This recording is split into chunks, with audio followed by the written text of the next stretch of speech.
Muy buenos días. Quedan 18 días para las elecciones y 2 para que dé comienzo de forma oficial la campaña electoral. Como suele ocurrir en tiempos preelectorales, los partidos políticos suelen sorprendernos con sus programas y en ocasiones con medidas que son más bien ocurrencias curiosas sin mucha viabilidad. La última que tenemos encima de la mesa llega de la mano de Yolanda Díaz. Sumar propone una herencia universal de 20.000 euros, pero tiene truco. Será un derecho que se adquiera al cumplir los 18 años, pero que no se recibiría hasta los 23, porque en esos 5 años se recibiría toda la información y el apoyo de una oficina de asesoramiento técnico para acompañar a ese joven en el proceso dirigido a la inserción laboral, a emprender un negocio o a mejorar su formación. ¿Y quién lo pagará? Se preguntarán. Pues para Yolanda Díaz es perfectamente financiable y realizable al costearse con el impuesto a las grandes fortunas. Un impuesto que recauda anualmente, en base a los cálculos de Moncloa, 1.500 millones de euros. Sin embargo, el coste de que 500.000 jóvenes lo reciban en base a las cifras de 2023 asciende a casi 10.000 millones. Es decir, que se tendría que elevar la política fiscal para poder costear esos 9.000 millones de diferencia. 10.000 millones de euros el coste de la herencia universal, mientras que la dotación presupuestaria para educación se queda en los 5.000 millones y en sanidad en 3.000. La deuda frena el optimismo también desbordado de Yolanda Díaz. La deuda pública, atención, es de 1.535.000 millones de euros, un 113% del PIB, mientras que muchos españoles no llegan ni siquiera a final de mes. Otro conejo en la chistera para evitar hablar de las matemáticas que deben hacer los ciudadanos y de las que deberían hacer también en la Moncloa.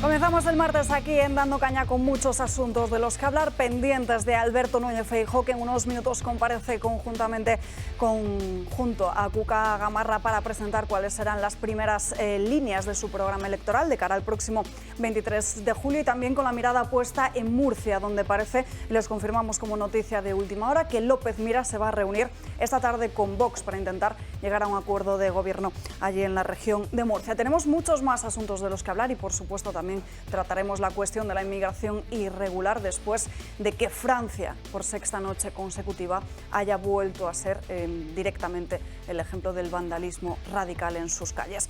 Saludamos a los invitados que nos acompañan hoy. José María Francas, muy buenos días.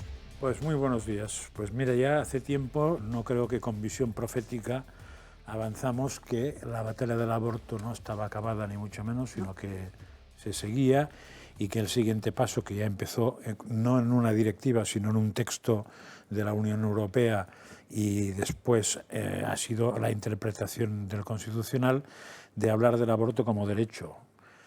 De hecho, el Constitucional parece que en la sentencia sobre la ley de Zapatero habla de derecho fundamental, que todavía es peor. Entonces, claro, cuando es un derecho y de ese estilo fundamental, se cargan los posibles derechos que chocarían con este. Y ahí teníamos que el siguiente paso, se dijo aquí, y ya vamos a ver que es verdad, será la objeción de conciencia por parte de los médicos. Entonces, hoy me he llevado el disgusto, supongo que tú también, de la noticia de ayer de que el Tribunal Constitucional, a través de una sentencia que venía desde Murcia, de una chica de Murcia, pues concluye por unanimidad, que es más triste, siendo el ponente Conde Pumpido, es decir, el presidente, una sentencia que castiga al gobierno murciano a indemnizar a una chica. El que la tenga que indemnizar no es el problema que más me preocupa a mí, me preocupa más el jurídico de base.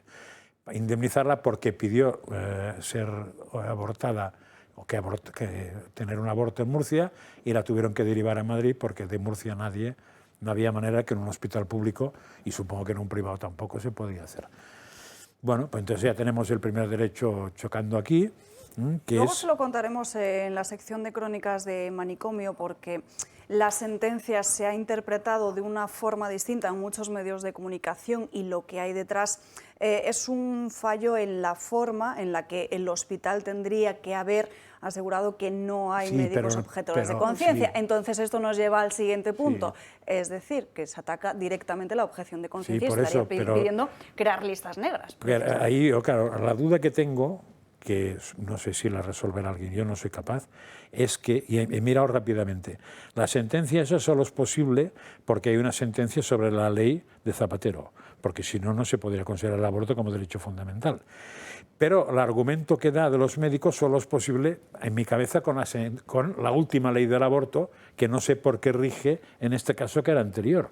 Porque aquí, la última ley lo que dice es que los médicos se tienen que apuntar antes. La ley anterior no decía nada de eso. Y la sentencia va a como no se habían apuntado antes en Murcia. Exacto. Pero claro, es que me parece que está aplicando una ley que es posterior al hecho. Entonces, igual los votos concurrentes van por ahí. A mí me ha chocado mucho esto, pero no sé más. Tenemos una abogada en la mesa, claro, yo creo, así que nos lo podrá resolver. Antes saludamos a Malena Nevado. Muy buenos días. Muy buenos días, Alba. Supongo que más contenta que la semana pasada. Sí, ¿Hay acuerdo en Extremadura? Por fin. Ya hemos llegado a un acuerdo. Yo quería comentarte, Franca, al hilo de lo que estabas diciendo. Estamos asistiendo a una degradación moral de la sociedad tremenda, y porque lo que ha resuelto el Tribunal Constitucional del aborto como derecho es un éxito del globalismo, porque ha sido precisamente la ONU quien ha decidido que el aborto es un derecho. Entonces, el Tribunal Constitucional lo que hace es seguir la corriente que impone este globalismo, porque si la ONU lo dice, claro, ¿cuál es el problema? Que cuando la ONU surge con los derechos universales del individuo, los derechos humanos en el 48, pues todos estábamos de acuerdo, efectivamente había un consenso en esos primeros derechos que se plantean, pero poco a poco la ONU va cambiando, va ampliando derechos que no son derechos, que son un disparate, y la sociedad los va asumiendo. Y eso es un peligro inmenso, porque ¿quién va a proteger los derechos del no nacido? Ahora surge Vox, que quiere defender los derechos del no nacido, y resulta que directamente nos colocan en la etiqueta de ultraderechistas, de fascistas, de tal, por cosas tan sencillas, tan normales, tan básicas, como defender el derecho a la vida. Entonces, a mí me preocupa muchísimo cómo la sociedad va desestructurando sus convicciones morales y van asumiendo un relato que es un disparate. Pero ya viene de lejos eso, ¿eh? Sí, pero nosotros estamos aquí para frenar todo eso, y por eso nos tachan de todas esas el cambio en cosas Estados Unidos tan feas abre que se una dicen de puerta nosotros, ¿no? Por defender el sentido común y una moral básica. Lupe Sánchez, muy buenos días. Muy buenos días. Bueno, pues efectivamente en relación a este tema del aborto, como ha apuntado Francas, independientemente de lo que uno piense sobre si las mujeres pueden o no abortar voluntariamente dentro de un plazo, el hecho de conformar un derecho como tal al aborto que no está proclamado en nuestra Constitución, de hecho se atreven incluso a decir hasta X semanas, o sea, hasta ese punto llegan, el hecho de conformar ese derecho al aborto es la antesala a desnaturalizar uno que sí que está constitucionalmente reconocido, que es el derecho a la objeción de conciencia. Esta sentencia, más allá del caso concreto, que sí que es verdad que hay ciertos matices a realizar, pero esta sentencia va en la línea de confirmar aquello que ha avalado la segunda ley del aborto, en este caso la ley Montero, que es que no cabe la objeción de conciencia ante la reclamación o la exigencia de una mujer a abortar, como habéis comentado, las listas negras. Y esto no solo es un tema de una cuestión moral, que como yo digo, la moral es de cada uno y hay que dejarla fuera de las instituciones, es que es una cuestión legal. Y muy importante, porque a lo que estamos asistiendo es a esto que llamaba la infame María Luisa Balaguer, magistrada del Constitucional, el constructivismo, que es yo interpreto la ley conforme yo entiendo que debe ser y no como es. Y al final lo que estamos degradando y lo que estamos desnaturalizando es el orden jurídico que nos dimos y que para cambiarlo tiene una serie de procedimientos y formalidades, que es el orden constitucional. Eso sí, vienen vientos de cambio, ¿eh? La sentencia del Tribunal Supremo de Estados Unidos anulando las cuotas raciales universitarias nos pone el foco por donde van a ir, por donde está volviendo el péndulo hacia atrás, que es a empezar a juzgar a la gente no por su identidad, sino por sus actos y por su valía y por sus cualidades. Y es una sentencia importantísima, importantísima. No somos conscientes hasta qué punto. Precisamente al final de este programa, ya se lo adelanto a nuestros espectadores, Sandro Meco nos hará un repaso de los últimos movimientos del Tribunal Supremo en Estados Unidos, así que estén muy pendientes, Francas. No digo que es que creo que lo has dicho de alguna manera, ¿no? El problema del Constitucional es que ha creado un derecho frente a la Constitución que no lo crea. Entonces, el Constitucional no está para crear derechos. Exacto. El Constitucional está para ver si una cosa se adecúa a la Constitución, no para modificar a la Constitución. Está usurpando las competencias al legislador. Pero que la jugada es muy buena y eso se vio, y hace tiempo que aquí fuimos profetas, de decir, cuidado con el Constitucional, que es la clave. Porque según la moralidad del Constitucional y sobre todo según la filosofía, que el Constitucional está claro que desde hace mucho tiempo en España, probablemente desde el principio, no quiere comparar las cosas con la Constitución, sino que quiere comparar las cosas con la orden que le dan los dos partidos que los han puesto, sea Ferraz o sea Génova, con lo cual de constitucional nada de nada. Entonces con eso vamos a tener un serio problema, porque además ¿a quién recurres? Claro, o sea, ¿a quién se denuncia que el Constitucional no es un tribunal, sino que es una porquería? Muchos años, y además se puso de manifiesto en la pandemia, advirtiendo que una de las grandes reformas estructurales institucionales que tiene pendiente España es el acceso al Tribunal Constitucional, es decir, quiénes pueden acceder como los magistrados y qué requisitos tienen que cumplir. Es inconcebible que en una democracia que pueda considerarse tal pueda formar parte del Tribunal Constitucional un ministro de Justicia de ese mismo gobierno, es decir, de esa misma legislatura. Es que es un bochorno, un alto cargo de Moncloa. Sí. Es algo inconcebible. O ser ministra o ser fiscal general del Estado, una ministra de Justicia de ese mismo gobierno. Entonces, son reformas estructurales pendientes muy importantes y, como tú dices, es una deriva que no se ha iniciado ahora, viene de atrás. Es verdad que Cándido la ha sublimado, porque Cándido la ha encarnado ya. O sea, qué buen vasallo si tuviera buen señor, pero Cándido la ha sublimado, pero esto viene de muy atrás. Pero ¿quién le pone el cascabel al gato? Porque evidentemente los dos partidos no lo van a hacer. Hablaremos después de esta cuestión cuando vayamos con este asunto del Tribunal Constitucional, después de esa sentencia que conocíamos ayer por la tarde a raíz de un caso de Murcia. Están viendo imagen en directo del Palacio de Linares en Madrid, donde el Partido Popular hace hoy su puesta de largo del que será su programa electoral para las próximas elecciones generales del 23 de julio. En estos momentos, enfrente del micrófono, Cuca Gamarra, secretaria general del partido y también la encargada de elaborar este texto, es quien presenta precisamente a Feijóo. La escuchamos un minuto. Unirse por cuestión de tiempo no ha sido posible, pero nos las han remitido. La participación de la sociedad civil ha sido muy activa, muy relevante. Lo comprobamos también hoy con todos vosotros, aquí hoy presentes, acompañándonos. Así que muchísimas gracias en nombre del Partido Popular. Pero este programa también es el resultado del trabajo interno de muchísimas personas a lo largo de muchísimos meses, no solo desde la convocatoria de las elecciones generales. Y por ello yo, en primer lugar, quiero dar las gracias a toda la estructura del partido, desde las vicesecretarías a todas las secretarías ejecutivas que habéis hecho, queridos compañeros, un grandísimo trabajo. No ha habido días, porque todos los días han sido lunes, para hacer que hoy esté aquí este proyecto para España y para nuestros compatriotas. Ahí están los actos sectoriales de la semana pasada en la que hemos ido desgranando el programa, pero sobre todo en el que hemos dado voz a los españoles.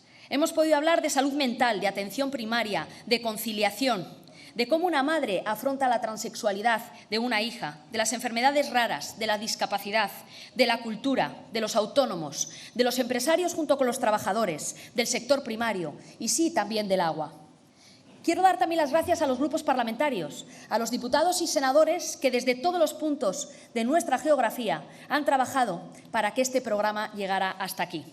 Y a la Fundación... Como dice Cuca Gamarra, muchas de esas propuestas las hemos ido conociendo en los últimos días y también, según publican esta misma mañana muchísimas portadas de periódicos nacionales, hay algunas cuestiones que están bastante claras, como por ejemplo, ¿qué hará el Partido Popular con el aborto? Pues Alberto Núñez Feijóo, como recordarán, lo confirmó en una entrevista y esa parece que va a ser la línea oficial, sin haber realizado todavía una convención ideológica dentro de la propia formación que cambie los estatutos. ¿Qué quiere hacer el Partido Popular con el aborto? Pues que en el caso de una menor no pueda abortar sin el consentimiento de los padres. ¿Qué ocurriría si los padres negaran? Pues simplemente tendría que decidirlo un juez. En fin, el Partido Popular se ve fuerte en base a las últimas encuestas y ahora os doy la palabra porque GAT3, Narciso Michavila, va a publicar de forma diaria un sondeo de aquí hasta el último día que se puedan publicar las encuestas, que es ese lunes de la semana de elecciones. El Partido Popular, según GAT3 para ABC, conseguiría 154 escaños. El Partido Socialista se dispara por encima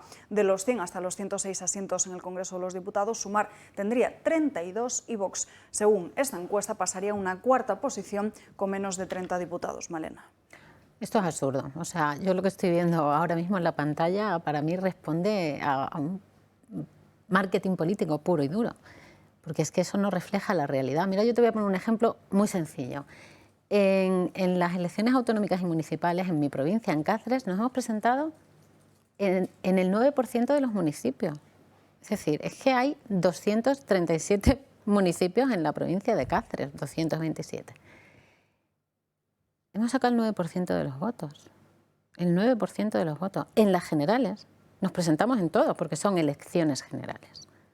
Y nos da 27 diputados. Es que no refleja ni siquiera el sentido común. No es lo que estamos viendo tampoco en las plazas cuando vamos a hacer mítines, no es lo que vemos en la calle. Esto es marketing político y ya está. O sea, y ya sabemos este señor pues a quién obedece, ¿no? Aquí, menos Vox, cada uno tiene a su sociólogo de cabecera, pues que intenta influir en el voto. Yo, bueno, pues pediría que no se dejen engañar, ¿no? Una vez más, ya para engaños hemos tenido bastante. Y comentarte también un poco lo de Cuca, ¿no? Yo no me creo absolutamente nada del Partido Popular porque hay que recordar, estamos hablando mucho de derogar el sanchismo, bueno, derogar las políticas de Sánchez.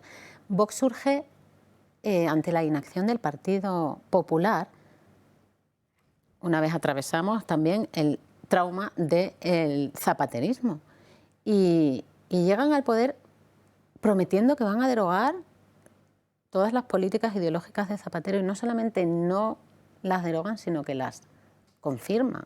Entonces, yo insisto en la necesidad imperiosa que tiene España de tener a un partido como Vox, sino en el gobierno con mayoría absoluta, por lo menos controlando la acción de un gobierno que ya ha demostrado que no cumple sus promesas y que a la hora de la verdad se acompleja y se rinde a las políticas de la izquierda. Es absolutamente necesario que Vox frene pues, estos gobiernos que son de izquierda, tanto del Partido Popular como del PSOE, y que nos están conduciendo a la más absoluta de las ruinas. Francas, Lupe, ¿cómo veis los últimos? Yo creo que efectivamente Vox sí que está infraestimado, pero bueno, tiene cierto sentido en la medida que se trata de encuestas hechas en un entorno muy concreto que es el orgullo. Yo honestamente creo que hay determinadas declaraciones de líderes de Vox en ese sentido que pueden ser un error por el enfoque. Gallardo, hablando de que la bandera arcoíris es un trapo, pues es que yo creo que son declaraciones equivocadas, porque no es necesario ofender a nadie para tú plantear tus políticas. La bandera es un trapo y cuando decimos entonces que la bandera española es un trapo, cuando los catalanes dicen que la bandera española para ellos es un trapo, nos ofendemos nosotros. Yo creo que hay cosas que se pueden enfocar de otra manera. A mí me pareció un error, es mi opinión. Pero bueno, yo sí que creo que Vox está infraestimado, que no va a ser cuarta fuerza política, va a ser tercera fuerza política y va a estar por encima de los 40 escaños. Yo creo que además Michavila siempre empiezan las tendencias igual, así sucedió en las municipales y luego en los últimos días se corrige y encaja bastante encaja bastante bien. Yo no creo que Sumar vaya a superar los 30-35 en absoluto. De hecho, es un partido, igual, estamos viéndolo con todo el tema de la herencia universal, que está en esa fase de creación de un partido, de ocurrencias, de que solo quieren que se hable de ellos y estar todo el día en el candelero. Entonces, pues eso también se refleja en las estadísticas, pero una cosa es cuando tú preguntas en otra encuesta y luego ya está el tema del voto. Y yo, si me preguntáis mi postura y qué es lo que quiero que suceda de aquí al 23J, yo creo que va a ganar el Partido Popular, eso es evidente, pero sí que espero que la gobernabilidad dependa de un acuerdo con Vox. Me da igual que sea un acuerdo programático o un acuerdo con un gobierno de coalición, no me importa. ¿Por qué? Porque yo creo que los dos partidos se ayudan mutuamente y que entre los dos reflejan muy bien la idiosincrasia del votante de centro-derecha español. Digamos que uno complementa al otro y el otro frena al uno, por decirlo de alguna manera, que se complementan muy bien y que verdaderamente representan lo que creemos muchos de los votantes, que hay cosas en las que estamos de acuerdo con Vox y cosas en las que no estamos de acuerdo con el PP y viceversa, cosas en las que estamos de acuerdo con el PP y cosas en las que no estamos de acuerdo con Vox. Me gustaría puntualizar simplemente una cuestión y le doy la palabra a Malena antes que a Francas, porque supongo que por alusiones querrá responder. Ese mensaje de Gallardo, que lo pronunció efectivamente en un mitin en estos últimos días, creo que si no me equivoco, este fin de semana, se refería exactamente al trapo arcoíris. Sí. No sé si se refería a la bandera LGTBI como tal, sino que yo lo he entendido, y creo que muchos así también lo comprenden, al colectivo y al lobby LGTBI. Exacto. Pues entonces no debió decir trapo arcoíris, sino debió decir colectivo y lobby. Es que precisamente... después de esa frase textual... Lo que no podemos es criticar a Pedro Sánchez por decir que no dijo lo que dijo cuando dijo lo que dijo, y luego cuando... nos hemos equivocado, no reconocer el error y decir, oye, quizá debí matizar o quizá debí ser más explícito y no referirme a una bandera que al final representa la libertad sexual, en la que muchos creemos, sino estaba hablando de determinados colectivos que viven de las ayudas públicas y que se dedican a hacer política. Entonces, eso es como se debieron de decir las cosas. Pero es que es así, es eso lo que él quería decir. O sea, Gallardo es un tipo maravilloso, o sea, eso te lo garantizo porque yo lo conozco bien y efectivamente se estaba refiriendo a eso. Es que se ha convertido esa bandera en un lobby político. No, créeme que la bandera no. Se ha convertido en eso, pero mira, desgraciadamente, Malena, porque tú sabes, y aquí tenéis un colaborador que no se siente identificado con esta bandera. En el momento en el que renunciamos al feminismo, están ganando la batalla cultural. Yo reivindico el feminismo, porque para mí el feminismo son las mujeres afganas que luchan por ir al colegio a tener educación. Reivindico el feminismo porque para mí representa a las iraníes que se quitan el velo. Otra cosa es que se esté instrumentalizando políticamente por determinados partidos políticos que buscan hacer del feminismo una bandera identitaria más para perjudicar y para asolar nuestro Estado de Derecho. Pero igual que ellos colectivizan, lo que no podemos hacer desde el otro lado es también colectivizar y decir que la bandera solo representa a unos y regalársela, porque esa bandera al final lo que simboliza... No, regalársela no, son ellos los que se están apropiando de esa bandera y haciendo política con esa bandera. Y no igual que las señoras del feminismo radical que se están apropiando del feminismo en general, del feminismo de que ha tenido sentido de primera hora, incluso hasta después. Y demos esa batalla. Pero si damos la batalla, lo que pasa es que si personas como tú, que sabemos que muy de izquierdas no eres, estáis tan pendientes de una palabra para a ver cómo la sacamos de contexto y a ver cómo criminalizamos a Vox, a mí me da completamente igual porque evidentemente es muy evidente, déjame hablar, que yo te he dejado hablar, Lupe, sí, pero creo es muy evidente a lo que se está refiriendo Gallardo. Entonces, si crees en la libertad de opinión y es muy evidente a lo que se refiere, hombre, no vamos a descontextualizarlo ni vamos a decir que se ha equivocado y que esto tiene que pedir perdón. Hombre, por Dios, vamos a contextualizar y vamos a entender lo que ha dicho Gallardo y no vamos a estar detrás persiguiendo a ver qué dice Vox para ver si le podemos meter mano, por favor. No, Francas. por favor. A ver, no. Yo es que las encuestas no sé hasta qué punto son fiables, no sé hasta qué punto lo que buscan es una pretensión. Me da la sensación de que lo que sí pretenden ahora muchos es, explicar que el PSOE aún puede gobernar, con o sin Sumar. Supongo que los más amigos del PSOE van a intentar decir que el PSOE puede gobernar y solo, y casi sin, y cuanto más solo mejor, y los del PP van a intentar decir que Vox está perdiendo mucho fuelle y que ellos están tal. ¿Qué se pretende con eso? Supongo que todos pretenden que los suyos voten y que no se queden en casa y que no se vayan al cine, etcétera, etcétera. Me da la sensación de que es una cosa tan simple como esta. Ahora, ¿se consigue algo con ese sistema de manipulación? No lo tengo tan claro yo. Porque de la misma manera que puedes dar a entender que sí, que estás acercándote, pues puedes decir, como ya se acercan, y no hace falta que vaya. O sea que Me encanta cómo lo has definido, sistema de manipulación, justo. Yo no tengo claro exactamente dónde vamos. Hombre, supongo, a ver, lo que sí me dicen gente que se dedica a eso es que a medida que vaya avanzando, las encuestas son bastante más reales que ahora y que serán bastante de fiar y darán pistas. Y si saliera este resultado, a mí no me... Si este resultado es el de hoy, yo ya me pongo muy poco tranquilo. Porque o se gana claramente, o tenemos un problema que puede ser muy grave. Resulta evidente que todos los partidos salen a ganar el próximo 23 de julio y lo hacen además ansiando conseguir la mayoría absoluta. De hecho, la lona desplegada por el Partido Popular en Génova tiene como lema de campaña este que van a ver. Es el momento. Además, con esta lona desplegada en Génova 13, los populares de Alberto Núñez Feijóo lanzan un guiño al propio popular gallego, que en el año 2019, cuando consiguió su primera mayoría absoluta en Galicia, desplegó este lema de campaña, chegou o momento, que significa ha llegado el momento. Sí que es cierto que en las últimas horas Alberto Núñez Feijóo, en una entrevista con el diario El Mundo, se ha abierto directamente y sin ningún tipo de complejo a pactar con Vox. Feijóo cambia de tercio y asegura que estaría dispuesto a pactar con Abascal si necesita su sí, el de su grupo, para poder gobernar. He dicho, oye, entiendo que en las comunidades donde hemos ganado y no te necesitamos, lo lógico es que no entres en el gobierno, y en las que sí necesitamos, y tengo un problema, efectivamente, porque en Extremadura mi principio se quiebra. Vox insiste en que ellos no regalarán sus apoyos a cambio de nada.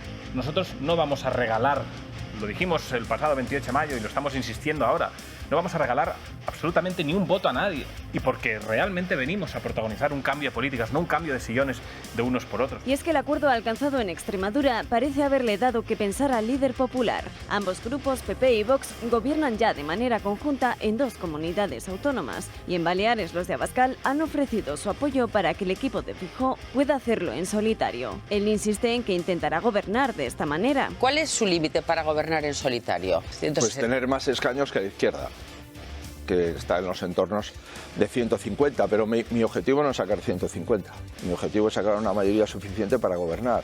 Sin el compromiso tampoco por parte de los socialistas de permitir que gobierne la lista más votada, Feijóo sigue dispuesto a alcanzar una amplia mayoría. Insisten los populares en que alcanzar la barrera de los 160 escaños bien valdría la abstención de los de Abascal. Y el caso es que el resultado de los comicios de mayo ha obligado a la 7ª planta de Génova a reformular su estrategia, que ha pasado del cordón sanitario al espectro político de la derecha a apoyarse en él para impedir el paso de las alianzas de izquierda. Francas. Igual ha llegado un poco tarde esto, pero en fin, a mí me da la sensación de que, y ya lo he dicho toda la semana pasada, de que mantener el debate de si con Vox no, todo eso era una tontería que estaba haciendo el PP, que estaba haciendo sin querer Vox, porque no le quedaba más remedio, pero que Sánchez estaba perfectamente. Mientras hacen eso, él va a televisiones y yo creo que la distancia se va cortando, con lo que por eso no estoy nada tranquilo. Básicamente también porque es cierto que el Partido Popular previsiblemente no va a conseguir una mayoría absoluta y necesita al partido Santiago Abascal bastante fuerte para poder llegar a un acuerdo de gobierno y echar a Pedro pero Sánchez. sobre todo lo que creo que pierde votos es la inseguridad y el cambio de criterio de mañana, tarde y noche. Es decir, ¿con Vox sí o no? Pues que sí es... No, sí, depende, es que no sé qué, hoy huelen mal, mañana huelen mejor, no sé, dijo, aclárese usted. Entonces, solo entendía que este tema podía estar así de abierto para que se quemara cuanto antes y en los últimos 15 días de etapa ya no estuviéramos mareando a la perdiz con eso. Bueno, creo que lo que hizo ayer es aclarar el tema, y explicarse, y que la gente que quiera entenderlo lo entenderá, el que no lo quiera entender no entenderá, pero si la izquierda, y no me refiero al PSOE ni a Más Madrid ni a más nada, sino los periodistas, que son los que marcan opinión, se siguen dedicando los próximos 20 días a marear la perdiz con esto, creo que el tema está quemado. Si se dedican a otra cosa ya veremos. A ver, a mí me dicen que la clave de las elecciones es lo que has dicho tú. ¿Quién va a quedar tercero? El que quede tercero marca el futuro. Si el tercero es del bloque de la derecha, gobierna la derecha. Si el tercero es bloque de la izquierda, gobierna la izquierda. Eso creo que está. Todo el mundo que sabe algo de esto te lo dice. ¿Por qué me lo dicen? Pues ellos sabrán hacer números. Yo no he hecho números. Nos tenemos que ir a una breve pausa de publicidad. A la vuelta seguiremos hablando de esta precampaña electoral y nos iremos a conocer en directo cuál es el programa del Partido Popular. Pero antes, fíjense en lo que publicaba Voz Populi en las últimas horas, alertando de una estafa en las notificaciones para las elecciones del próximo 23 de julio. Muchos usuarios han recibido a través de su correo electrónico un mail que dice ser de la Administración para certificar sus datos para las próximas elecciones. Esto es una alerta por si ustedes reciben ese correo electrónico, que sepan que el único objetivo es sustraerle y robarle información o datos sensibles. Así que tengan cuidado y que sepan que no tiene nada que ver con las elecciones, simplemente es una estafa de la que ya está alertando el Ministerio de Interior y muchos medios de comunicación. Nos vamos ya a publicidad. Redenger es el único producto anticaída a nivel mundial con un estudio médico independiente que asegura que funciona en el 100% de los casos, da igual que seas hombre o mujer. ¿Sabías que la alopecia femenina ha crecido un 65% a nivel mundial? Por eso habrás visto que en el sofá, en el suelo de tu casa o en la ducha hay mucho más pelo que antes. Con Redenger detendrás la caída rápidamente y comenzarás a recuperar tu cabello mes a mes. Por algo le dieron el premio al mejor invento en la historia del cabello en el certamen de Las Vegas. Recuerda que la alopecia está considerada como una enfermedad por la Organización Mundial de la Salud y que si detienes el tratamiento anticaída, la calvicie también volverá a aparecer. Redenger se vende en exclusiva en la parafarmacia del Corte Inglés y también te lo envían cómodamente a tu casa llamando a este número de teléfono 692 35 35 35. Se lo repito, 692 35 35 35. No pierdas más, pero llama ya. Ya estamos de vuelta en Dando Caña, pasan 4 minutos de las 12:30 del mediodía. Volvemos en directo, ahora ya sí, con Alberto Núñez Feijóo en la presentación de su programa electoral. Y en objetivos. Esa gran mayoría es perfectamente consciente de que tenemos grandes desafíos por delante en nuestro país. Me gustaría resumirlos en 7. Blindar la sanidad pública para las próximas generaciones. Alcanzar de una vez por todas un pacto estable por la calidad educativa. Rebelarnos para que los más jóvenes no vivan peor que sus padres. Aprovechar con eficacia los fondos europeos y mejorar con claridad la productividad de nuestra economía. Responder a la tragedia demográfica y al reto de la conciliación. Velar por el medio ambiente de forma compatible con la vida y con el progreso de la gente. Garantizar una política de agua que es lo más esencial, la prioridad para luchar contra el cambio climático y la necesidad para un futuro sostenible y próspero. Pues bien, lo que planteo es afrontar retos de nuestro país con menos división y con más diálogo. Trabajar para resolverlos buscando menos culpables y más soluciones y cambiar España con menos soflamas y con más medidas. Mi gobierno, aún logrando la mayoría suficiente para gobernar en solitario, tenderá la mano a todos para construir una España mejor entre todos. Quiero que los grandes retos de Estado lleven a grandes reformas de Estado y se conviertan a grandes pactos de Estado. Para que esto sea posible, quiero mostrar también mi compromiso con la conformación de un gobierno decidido a trabajar como adultos. Empezando por mí mismo y continuando por los miembros del Consejo de Ministros, que solo lo serán si acreditan máxima preparación y cero sectarismo.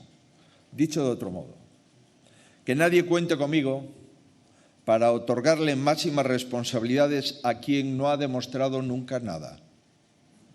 que nadie cuente conmigo para mantener en sus puestos a quienes cometan aberraciones como la ley del sí es sí.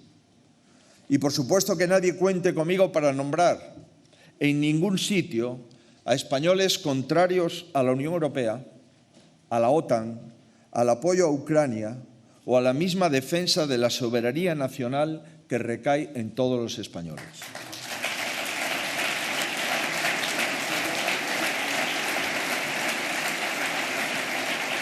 Digo que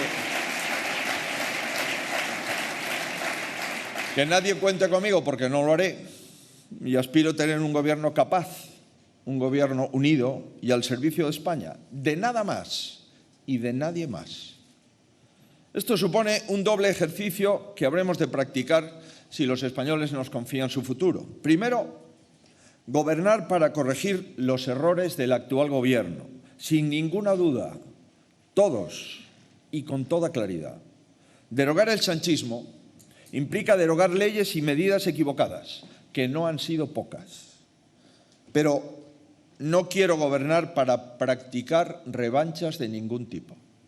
Me presento para ganar a Sánchez contundentemente, pero no para vengarme.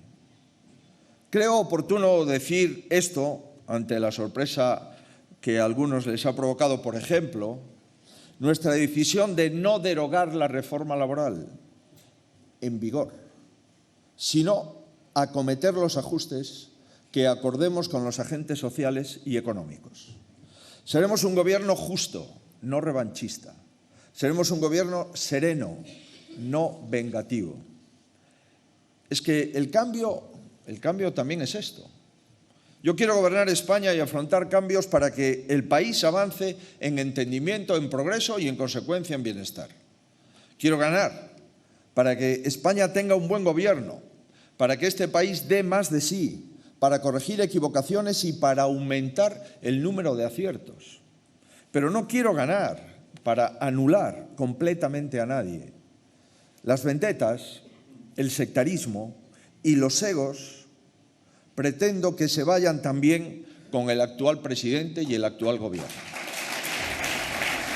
Vamos a seguir muy pendientes de ese resumen, esa pasada que está haciendo Alberto Núñez Feijóo por todos sus compromisos electorales y luego les mostraremos y les haremos un resumen de cuáles son algunas de sus medidas. Vamos ahora con una de las propuestas políticas que más ha llamado la atención en los últimos días, que es la propuesta de Yolanda Díaz de sumar de una herencia universal de 20.000 euros. Yolanda Díaz abre una nueva brecha en su intento por conquistar al electorado más joven. Su propuesta de regalar 20.000 euros a los adolescentes al cumplir los 18 años que quieran emprender o formarse, dicen en el Ejecutivo, es una medida irresponsable. Todo lo que estamos haciendo se orienta a dar más y mejores oportunidades para los jóvenes, pero quien proponga medidas que consistan en dar subvenciones, ayudas, así, sin ningún tipo de restricción, ni nivel de renta, ni un objetivo concreto, tienen que explicar cómo lo financiarían, claro. Pero una iniciativa, la de Díaz, sin embargo muy similar a la del Bono Cultural Joven o el Interrail, y que ya han ofrecido sus propios socios del Ejecutivo para afianzar al público más joven. El presidente de la patronal, Antonio Garamendi, llama a la seriedad. 6.000 millones de euros es el presupuesto del Ministerio de Educación y Formación y 3.000 millones del Ministerio de Sanidad. Que estudien las cuentas, que miren las cuentas y que ciertas propuestas, por favor, que se hagan con más seriedad. El pago que promete Yolanda Díaz, sin embargo, no sería percibido por los jóvenes hasta al menos los 23 años y una solicitud, la de esta nueva paga, a la que tendrían derecho a solicitar de manera automática y sin cumplir ningún requisito nada más alcanzar la mayoría de edad. La medida electoralista de la aún socia del Ejecutivo costaría 10.000 millones de euros de las arcas públicas, lo que supone un 0,8% del Producto Interior Bruto Nacional y que, según los responsables económicos del partido, se sufragaría a través de un nuevo impuesto a las grandes fortunas. Para sumar, la iniciativa favorecería un mínimo colchón económico a los jóvenes para afrontar su salida al mundo laboral.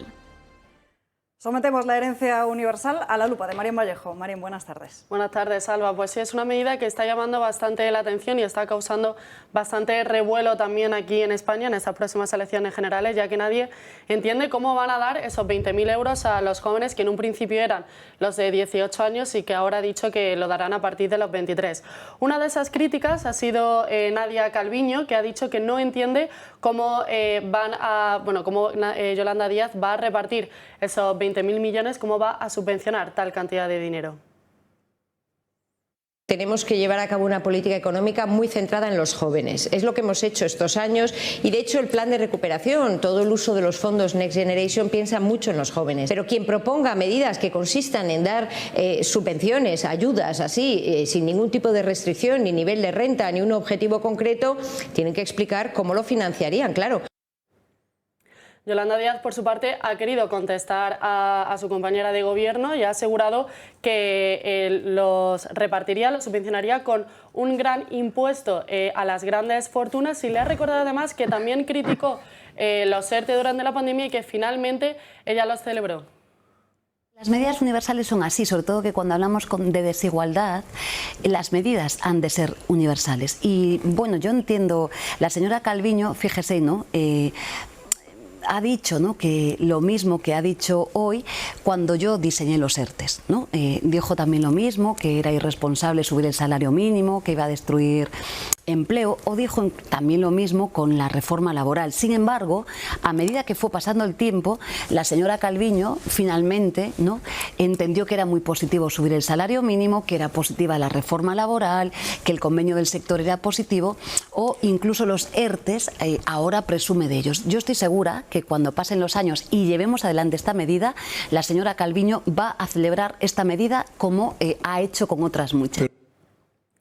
Las palabras de Nadia Calviño llamaban bastante la atención porque nosotros además hemos querido recoger un documento de la España 2050 que le impulsó hace unos años Pablo Iglesias y Pedro Sánchez, y en el que se aseguraba que el mundo cambia y conviene que España estudie y debata nuevos mecanismos de protección colectiva, en el que existen también numerosas propuestas, y una de las más destacadas es la herencia pública universal que ahora pues defiende Yolanda Díaz. Llama la atención como propia Nadia Calviño se mete a criticar una cuestión que también el Partido Socialista defiende, aunque sí que es cierto que Nadia Calviño no va en las listas del Partido Socialista, al final es vicepresidenta económica de un gobierno presidido por el PSOE. Sí, es la de los viajes gratis a los jóvenes en Interrail y la del bono cultural también sin atender a niveles de renta, es decir, medidas, paguitas regresivas para que lo entienda todo el mundo. Oye, mira, me ha hecho muchísima gracia que para contestar a Nadia Calviño, Yolanda Díaz ha dicho que cuando ella diseñó los ERTES, es que tienen una caradura tremendísima. Y no sabían ni lo que porque eran. los ERTES los diseñó el Partido Popular en la época de Fátima Báñez, o sea, cuando ella diseñó los ERTES. Sí. Es que de hecho ellos criticaron los ERTES en su momento, cuando esta señora estaba en Izquierda Unida.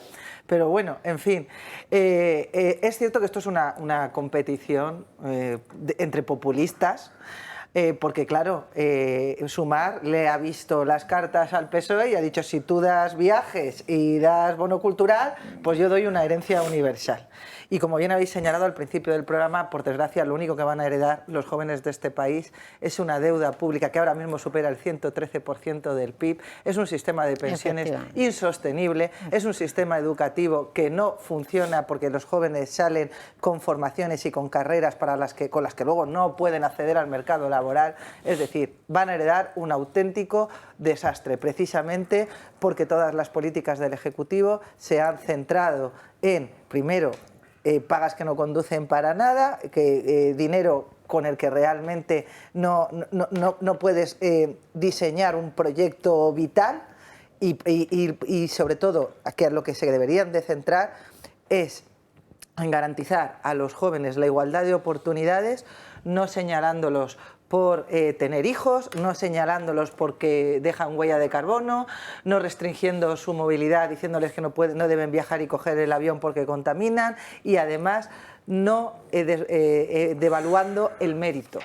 Es decir, el esforzarte no te garantiza llegar, pero si nos arrebatas eso, que es una parte, no vas a llegar a ningún sitio. Eso es lo que van a heredar nuestros jóvenes, esa mentalidad. Pero Marín, ¿es realmente viable esta herencia universal?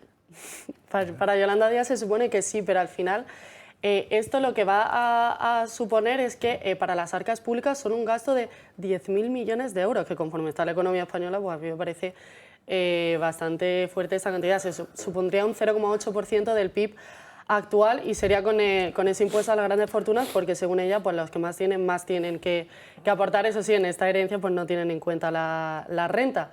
Pero sí que hemos querido hacer como un desglose de lo que proponen los partidos a los jóvenes, que ahora parece ser que son pues como el sector a por el que va el voto. Y bueno, a mí por lo menos me llama bastante la atención que sobre todo a la izquierda son solo pagas para ellos.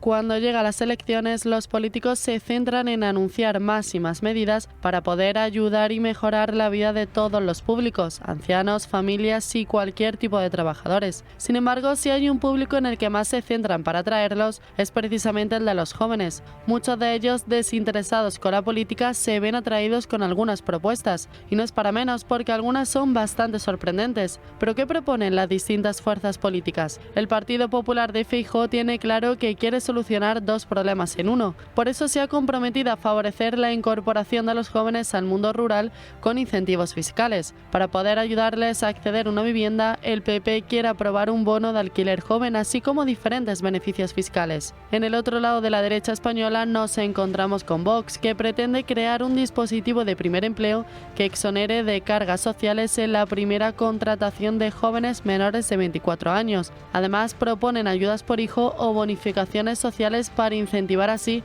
la natalidad y la familia. ¿Y qué ocurre si nos vamos a la izquierda? Pasamos de ayudas a pagas. El PSOE propone descuentos en el transporte, como por ejemplo para realizar el famoso Interrail. También continuar con el bono cultural joven, la ayuda de 250 euros al mes que se vende luego en plataformas como Wallapop. Y por supuesto la igualdad de oportunidades entre todos los jóvenes de cara a encontrar empleo. Pero sin duda la propuesta que más llama la atención es la de Yolanda Díaz, reducir la jornada laboral hasta las 32 horas semanales y atención 20.000 euros a los jóvenes que cumplan 23 años para ayudarles a emprender. Eso sí, esta ayuda no depende de la renta que perciban sus padres, cualquier joven puede tenerla. Unas medidas con las que los políticos tratan de captar el voto de un público bastante alejado de la política e indeciso. Bueno, al final son propuestas destinadas solamente a ellos, pero la izquierda es la que da pues pagas y al final la derecha, como por ejemplo en Castilla y León, que solamente hacen políticas pues sobre todo para fomentar la familia. Yolanda Díaz además en un principio dijo que van a ser para los de 18 años, se dio cuenta de que los que van a cumplir 18 años no van a poder votar, entonces lo aumentó a los 23 y actualmente en esa franja de edad hay 2 millones de votantes que son pues, potencialmente beneficiarios de esa ayuda. Eso también es muy curioso porque nosotros estábamos haciendo el cálculo de lo que supondría, teniendo en cuenta todos aquellos que cumplirían 18 años, que no se daría hasta los 23 porque en todo ese proceso de los 5 años se va a tener que crear una oficina con personal que esté siguiendo y asesorando a estos jóvenes hasta que lleguen a ese margen de edad, que eso también supone un coste para las arcas del Estado. Una o varias. Oye, ¿han explicado sitios, cómo ¿no? se grabará esta renta? Porque claro, eso tiene que pagar IRPF, tiene que pagar transmisiones y sucesiones, supongo que eso donaciones. Eso es la segunda derivada, pero yo siempre que se habla de esas cosas recuerdo una frase que he dicho aquí más de una vez y que hoy la diré bien dicha y diré de quién es de Confucio y dice: dale un pescado a un hombre y comerá un día, enséñale a pescar y comerá siempre. Con eso, cada vez que me dicen darle tal, lo resumo con eso y que el que quiera pensar piense. Yo la de Thatcher, no, la de que el socialismo fracasa cuando se acaba el dinero de los demás. Pues. Claro. A mí me preocupa, fíjate, el tiempo que le estamos dedicando a este disparate. A una señora que ha mentido con todos los datos del paro que ha presentado una y otra vez. Una señora que no había trabajado en su vida, que en su casa pues se vivía de liberado sindical, o sea que tampoco tiene ella mucha cultura del esfuerzo, ni del trabajo, ni sabe muy bien. Hablan antes de los ERTEs, si no sabían ni lo que era, que al principio no os acordáis que no sabía ni explicar lo que eran los ERTEs, y ahora viene con unas medidas populistas de este tipo y se le da voz en todas las televisiones. Estamos aquí hablando de ella. Cuando esta señora se piensa que los jóvenes son tontos. Los jóvenes no tienen un pelo de tontos. Está intentando comprar su voto clarísimamente, y a los jóvenes lo que hay que darles es esperanza y una seguridad, no 20.000 euros, sino que ellos sepan, por cierto, nos ha plagiado Rajoy, como siempre en campaña electoral, lo de que los jóvenes tienen que vivir igual o mejor que sus padres, ¿no? Que eso siempre lo hemos dicho nosotros y ahora nos plagia. Eso, o sea, que los jóvenes tengan una esperanza, que vean un futuro, que vean que se van a poder comprar una casa, que vean que van a poder tener una familia, que van a poder vivir en tranquilidad y en seguridad, que no van a ir por la calle y les van a atracar, como está pasando ahora últimamente. Ayer me decía una chica a la que me encontré por aquí, oye, es que nos están diciendo en la peluquería que no llevemos los relojes buenos, que no nos pongamos joyas y tal, en el barrio de Salamanca, cuidado, porque pueden entrar y cogerlo, ¿no? Encima, pero vamos a ver, hay que garantizarle a los jóvenes la seguridad y el futuro, la prosperidad, y dejarse de tonterías, porque les estamos dejando efectivamente una herencia del 113% del PIB, esa sí que es la herencia que van a tener que pagar, y que además que nadie se engañe. ¿De dónde se piensa la gente que sale el dinero? O sea, ¿de verdad se piensa que le van a regalar 20.000 euros? ¿Y luego quién los va a pagar esos 20.000 euros? Ellos, otra vez, ya se los arrancarán del bolsillo posteriormente, pero es que lo sabe todo el mundo, y los jóvenes también, ¿eh? Los jóvenes no se están dejando llevar tan fácilmente por las barbaridades y por las tonterías. Malena, hay mucha diferencia entre cuánto te compra Sánchez, que son 200 euros, una cosa así, sí, a que te compren con 20.000, ¿eh? 23.000 te lo planteas, ¿eh? Que los jóvenes saben que esos 20.000 se los van a arrancar del bolsillo posteriormente, lo saben ya veremos perfectamente. Bueno, por cierto, vamos a ver, vamos a ser serios. Esto es un absurdo, porque además esto no va a ser real, porque al final lo que se traslada es que se van a dar 20.000 euros, pues vamos a que decir está fenomenal, la verdad, que los jóvenes... y hay que decirlo, y hay que ponerlo en contraste con el resto de propuestas políticas. Marketing político, que esto no se va a llevar a cabo de ninguna de las maneras. O sea, jóvenes, en la vida os van a dar 20.000 euros el gobierno. Nunca, no es verdad. Primero, porque esa señora no va a gobernar. Segundo, porque si llegara a gobernar, hiciera un pacto, una coalición con el PSOE, ya están diciendo que eso no os lo van a dar en la vida. Lo que hay que daros es un futuro, es prosperidad, y es la garantía de que vais a poder tener una familia, una casa donde vivir y un trabajo para manteneros.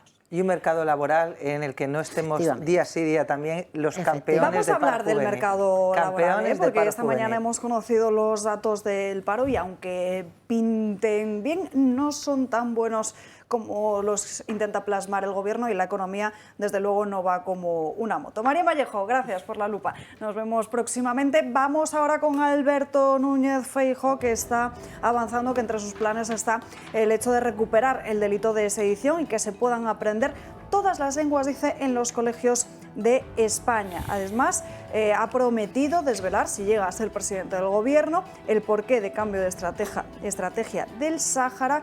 Dice que no habrá un Tezanos en su gobierno y que su cese será el primero que haga en el Consejo de Ministros. Ha prometido la mayor oferta pública de jueces en sus primeros 100 días de gobierno. Dice que jamás usará los transportes oficiales para cuestiones personales y que aspira a derrotar a Sánchez. Eso sí, atención a esta afirmación, se la voy a leer tal cual. Si gano las elecciones, llamaré al líder del PSOE, sea quien sea, para que me deje gobernar. Y si se niega, llamaré uno a uno a todos sus varones para que les convenza. Escuchamos a Feijóo.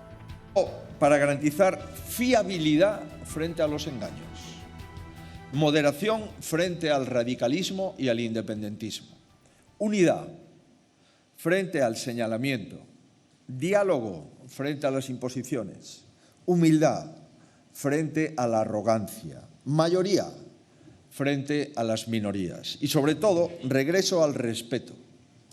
Sí, regreso al respeto con letras mayúsculas. Tengo por seguro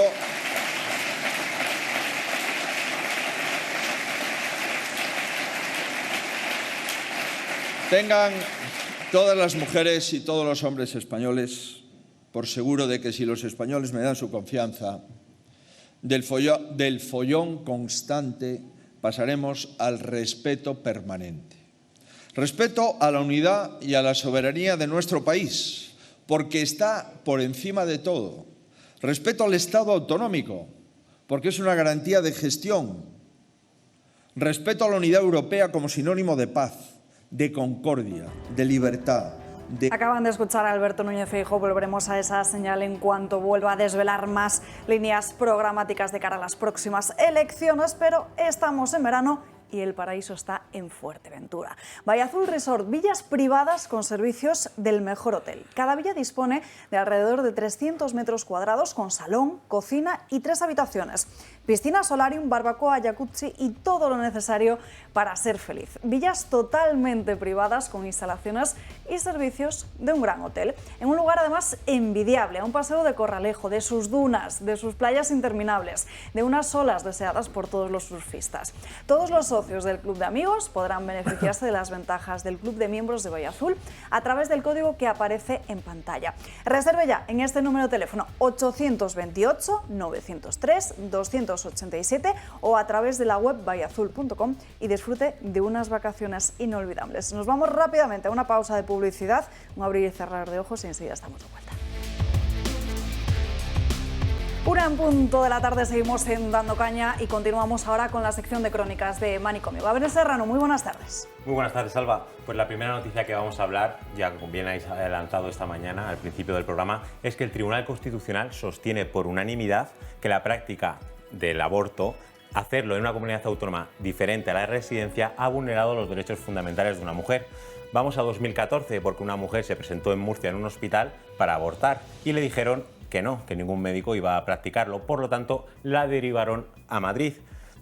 Entonces, la mujer dijo que se la hacían sentir una asesina. Pues la realidad es que es lo que es, ¿no? Ha cometido un aborto y está matando a un niño. Y aquí viene el problema, porque el Tribunal Constitucional en su argumento habla de los objetores de conciencia que deberían previamente haber formalizado por escrito como diría yo, como un documento generalizado por parte de todos los médicos para no realizar esto. Pero esto se está basando ahora mismo en la ley de Irene Montero, Exacto. El tema de las listas negras, no en la ley que regía en ese momento, que es la ley de Zapatero. Por lo tanto, aquí se ve como la diferencia, ¿vale? En el momento que sucede esta situación, hay una ley en vigor, se está valorando unas cosas, pero el argumento que está dando el Tribunal Constitucional es muy diferente. Sabemos perfectamente quién dirige este órgano, por lo tanto no se entiende muy bien. También los medios de comunicación han tratado el tema de diferente modo, no ha quedado muy claro porque evidentemente los medios de comunicación más a la izquierda valoran el tema solo de Zapatero y omiten el tema de los objetores de conciencia y el tema de las listas negras, que al final es lo que pretende Irene Montero, que es señalar uno a uno a todos los médicos que no van acorde a su ley. Exacto, que es precisamente lo que hablabas tú esta mañana sobre en qué ley se basaba esta sentencia del Tribunal Constitucional. No, y sobre todo la fecha de cuándo le pasó a esa chica eso, que eso es lo importante. Claro, si le pasó el 14, la ley de Zapatero sí que rige, porque fue del 10, pero no puede regir la otra. Pero mi pregunta sigue siendo más fuerte, que está claro que si el Constitucional ha dicho eso, supongo que los votos concurrentes de los dos magistrados van a ir por otro lado, pero diciendo que hay que, o sea, son concurrentes, no son discrepantes, ¿no? Pero la explicación será distinta. ¿Cómo se resuelve eso? Porque si el Constitucional vemos claro, incluso un merluzo como puedo ser yo jurídicamente, que está aplicando una cosa que cuando se produjo el hecho no existía, con lo cual era imposible que los médicos hubieran hecho la lista, entonces ¿a quién recurro yo? ¿A quién recurro? ¿Tengo que gritar desde Montserrat? ¿A quién? Yo la pregunta es, ¿ha hablado Feijóo de la independencia del Poder Judicial? Que, bueno, está hablando en directo. No, te lo digo porque mientras no haya una verdadera independencia, estamos hablando de ese tema. Constitucional no es Poder Judicial, cuidado, no es Poder Judicial. Sí, pero ¿quiénes son los miembros del Constitucional? ¿Quiénes son los miembros? Por eso yo digo que la reforma tiene que ir... De los órganos judiciales, en general. A ver, tiene que ir por otro, es mucho más amplia que garantizar la independencia judicial. Una reforma mucho más amplia y que de verdad la justicia no esté en manos de los partidos políticos, porque es que eso es... una burrada. Pero peor que esté la Constitución. Sí, es que... Porque la justicia, o sea, a mí que un juez meta la pata en un sitio, si tengo posibilidades de recurrir y que tarde o temprano alguno sentará la cabeza, pero es que en este caso lo que me preocupa es que en teoría... Es que el Constitucional está para... debería ser un legislador negativo, simplemente sí, pero decir... Está politizado claro, si una cosa... absurdo, el Constitucional, su función para la que se creó es para decir si una ley es constitucional o no es constitucional. Y si un ciudadano dice que se ha vulnerado uno de sus derechos, decir si se ha vulnerado o no se ha vulnerado. ¿Qué es lo que pasa? Que el Tribunal Constitucional, y es una moda que se remonta a muchísimo tiempo atrás, también emite sentencias declarativas. La sentencia en la que se avaló la reforma de la Ley Orgánica del Poder Judicial, la reforma del 85, es una sentencia declarativa. El resultado es el que estamos viendo, la politización total del Consejo General del Poder Judicial. La sentencia que avala la constitucionalidad de la Ley de Violencia de Género es interpretativa. Totalmente. Y por eso ha dado los resultados que ha dado. Y esta otra sentencia que han sacado es también interpretativa, es decir, una sentencia que saca un derecho que no existe con... Además, la función, como hemos explicado antes, o con la idea de que utilizar ese derecho para ponderarlo con otros derechos constitucionales y vaciarlos de contenido. Porque seguramente por donde va a ir Pumpido es por decir, bueno, es que estos médicos debían de haber hecho constar antes, se les debió de haber obligado a decir que no querían practicar un aborto y en la medida en que no lo hicieron constar, debieron practicarlo y esto ha generado un perjuicio a esta señora que tenía un derecho a abortar. Pero interpretan, lo que les dice que interpreten quienes les han puesto ahí, que eso es muy peligroso. Pero es que el Tribunal Constitucional hace mucho que es un tribunal político, además de ineficiente, porque ¿cómo puede ser que las sentencias de inconstitucionalidad de la pandemia se emitieran un año y pico después? Es decir, cuando ya se había acabado la pandemia. En Francia nos gustaría más o menos la resolución, pero la tenían a los 2-3 meses de interponerse el recurso. Es una reforma que tenemos que acometer de manera inmediata. Y yo no lo digo ahora, lo llevo diciendo desde hace muchísimos años. Lo que yo no he entendido de esta sentencia del Tribunal Constitucional, y que creo, Gaby, corrígeme si me equivoco, que no hemos podido averiguar por qué se vulnera el derecho de esta mujer, entendiendo la línea y de lo que está diciendo el propio Constitucional, de que no pudo abortar cuando fue trasladada y derivada a un centro sanitario en Madrid. ¿Ella se tuvo que costear ese aborto? Se supone que sí. No. El viaje, se supone que es viaje. El traslado. Pero exactamente lo que dice la sentencia es algo de la integridad moral o física. O sea, que se le vulneró el derecho fundamental a la integridad moral. Pero te voy a explicar por qué, Francas. O porque como el derecho al aborto como tal no existe en nuestro ordenamiento jurídico y ni mucho menos en la Constitución, digamos que han hecho una interpretación, han tergiversado o forzado el derecho a la integridad moral y física de la mujer y el derecho al libre desarrollo de la personalidad para extraer de ahí un derecho al aborto. Es lo mismo que hizo el Tribunal Supremo de Estados Unidos en su momento en aquella famosa sentencia de Roe and Wade que hace poco se revocó. Bueno, pues ahora tenemos la nuestra. Entonces, eso ¿por dónde va? Mira, tú tienes que escuchar a Irene Montero. ¿Qué es lo que dijo Irene Montero? Que en cualquier centro público sanitario español tenían que poder practicarse abortos. Y tenía que garantizarse que existieran médicos que practicasen abortos. Eso dijo Irene Montero y esa es la línea que está siguiendo Pumpido. Claro. Que eso no está aprobado por ley, si es que da igual. De verdad leímos una de las primeras sentencias de este Tribunal Constitucional, la sentencia en la que avala la constitucionalidad del Real Decreto, en la que se amplían los permisos de paternidad, que sabemos que un Real Decreto Ley, solo la Constitución solo lo ampara para cuestiones de extraordinaria y urgente necesidad. Pues Cándido dijo que ampliar los permisos de paternidad era de extraordinaria y urgente necesidad porque la igualdad no puede esperar ni un minuto. Eso está en la sentencia, sí. Es una cosa bochornosa que a cualquier jurista nos avergüenza, de izquierda o de derechas, Pero lo dijo, o sea, que nos sorprenda que esté haciendo esto con el aborto, es que a mí no me sorprende nada en absoluto. Además, el marcador de sentencias contrarias al gobierno desde que empezó su andadura es cero. Y será, si no cambia el gobierno, cero. Es cero, es una absoluta vergüenza, es propio de un país bananero. Me parece muy bien que Feijóo en su lista de reformas hable de la retipificación de la sedición, porque es muy necesario, tenemos un agujero punitivo gravísimo de consecuencias imprevisibles, pero tenemos que abordar la reforma del acceso a la Fiscalía General del Estado y tenemos que abordar las condiciones que deben cumplir los magistrados del Tribunal Constitucional y, por qué no, incluso alguna reforma mucho más profunda que incluso implicaría modificar la Constitución para reforzar su independencia. Sobre todo aquí que se ve muy bien el posicionamiento del órgano. Primero hablan como un derecho, algo que no es un derecho, el aborto no es un derecho.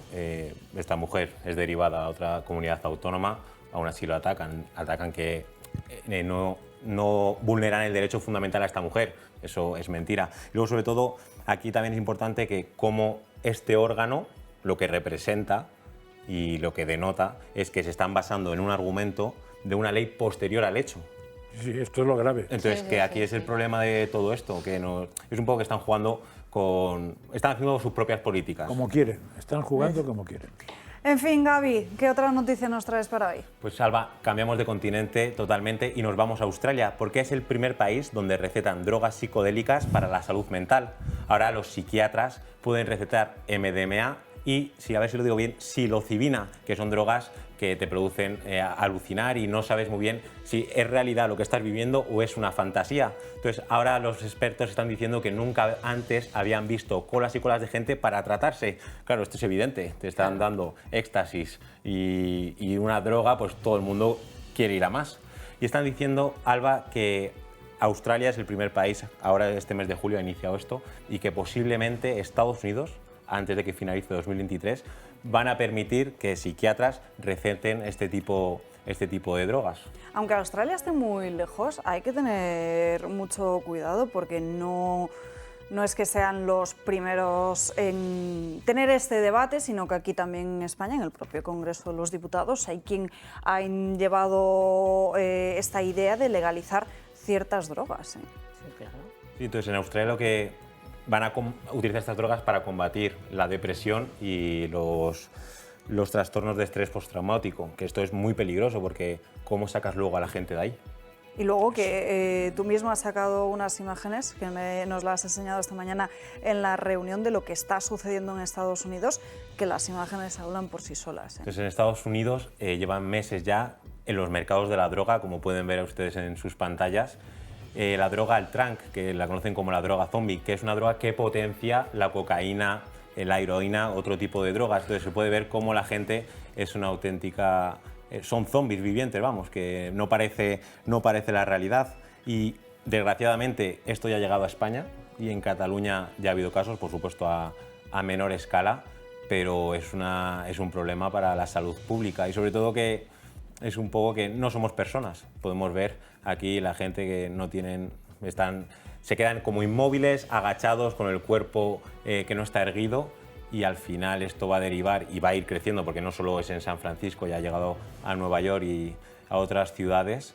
Esto es terrible, pero esta imagen también es cierto que contrasta mucho con la que vemos en muchas series, en muchas películas, que es lo que hemos hablado tantas otras veces, que es la romantización de las drogas, sobre todo para cuando estamos hablando de un contenido destinado a los más jóvenes. Sí, lo que pasa es que, a ver, yo supongo que en Estados Unidos lo que van a recetar es el bourbon para cuando tengas preocupaciones, y en España directamente el vino, y no sería muy bien porque producimos mucho. O sea, cuando vas al médico y dices, estoy muy preocupado, me duele tal, pues nada, una borrachera de vino, borrachera de vino te resuelve el problema, ¿no? Es lo mismo, ¿no? Pero a mí, mira, no, es mejor el vino que esto. El tema de la romantización que apunta Alba es importante, incluso la banalización de las drogadicciones. Sí, sí. Mira, en España tenemos unas tasas de suicidio juvenil muy preocupantes. Están en torno al 10%. Creo que son cifras nunca vistas. Y por lo visto, buena parte de los suicidios se producen debido a drogodependencias o tienen vinculación con las drogodependencias. Entonces, por supuesto que no podemos equiparar, es que te dicen, bueno, es que es legal beber vino o fumar, hombre, faltaría más, no es comparable además, hecho de forma moderada, pues incluso el beberse una copa de vino o una cerveza pues no tiene que tener ningún tipo de implicación para la salud, ni la propia ni la salud pública. Esto estamos hablando de otra cosa. estamos hablando de despojarte de tu dignidad, son drogas que te despojan de tu dignidad como individuo. Entonces, avalar eso médicamente a mí me rechina mucho. Ya no te hablo a nivel legislativo, o sea, a nivel legislativo me parece un auténtico disparate. Y que aquí hace unos años también teníamos un debate a raíz de las pastillas para dormir o tratar los nervios, cómo crean cierta dependencia. Entonces, ya no me quiero ni imaginar estas sustancias. En España, pastillas para dormir o como se llamen, somos el país récord de Europa, creo. Sí, somos uno de los países que más utiliza. Para dormir y para las preocupaciones y para todo eso, no sé cómo se llaman, psicofármacos, ¿no? Sí, hay una tendencia en la psicología muy peligrosa, que es el exceso de diagnóstico, es decir, parece que para cualquier vivencia, dolencia, preocupación, hay que tener un nombre, un diagnóstico y una receta a mano. Y a veces las cosas son muchísimo más sencillas, ¿verdad? Y bueno, y quizás... Copita de vino, deporte, salir y divertirnos un poco. Y pues eso, crear un marco en el que pues la gente joven pueda tener oportunidades, pueda disfrutar del tiempo libre, pero también tenga un trabajo estable. Quizás las cosas pues tienen una explicación mucho más sencilla que las que les intentamos dar, y sobre todo la manera de solucionarlo, que es muy peligrosa. Y sobre todo que no son aspirinas, que no estamos hablando de una aspirina tal cual, un Dalsi, que estamos hablando de éxtasis. El peligro de esto es que si esto está en Estados Unidos, en la administración Biden, las políticas que se están poniendo aquí sobre la mesa, este sanchismo y esta señora Yolanda Díaz, son las mismas. Entonces, ahí es donde se demuestra lo que les importa a los jóvenes. En España y en todos los países van legislando sobre las mismas cosas. Unos van más rápidos, otros van más lentos, pero la realidad es que efectivamente sí se propuso en el Congreso de los Diputados por parte de Podemos, lo que era Podemos antes, ¿no? Sumar creo que lleva el tema de la legalización. Sumar ahora, pero en su momento era Podemos, la legalización de determinadas drogas y demás. Eso es lo que a la izquierda le importa a los jóvenes realmente, porque eso no es velar por su salud y eso no es velar por su futuro.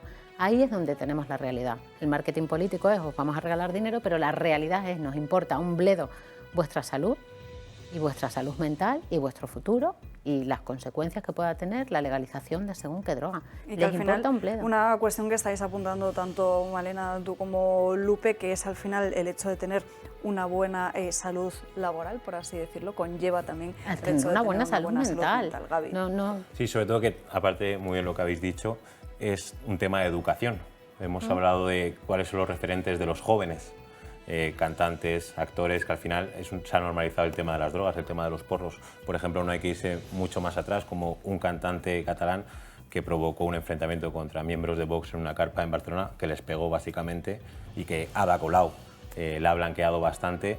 Él ha presumido siempre del tema de las drogas, y esto tiene que ver mucho con la educación, el tema de las redes sociales y un poco la romantización de estos fármacos.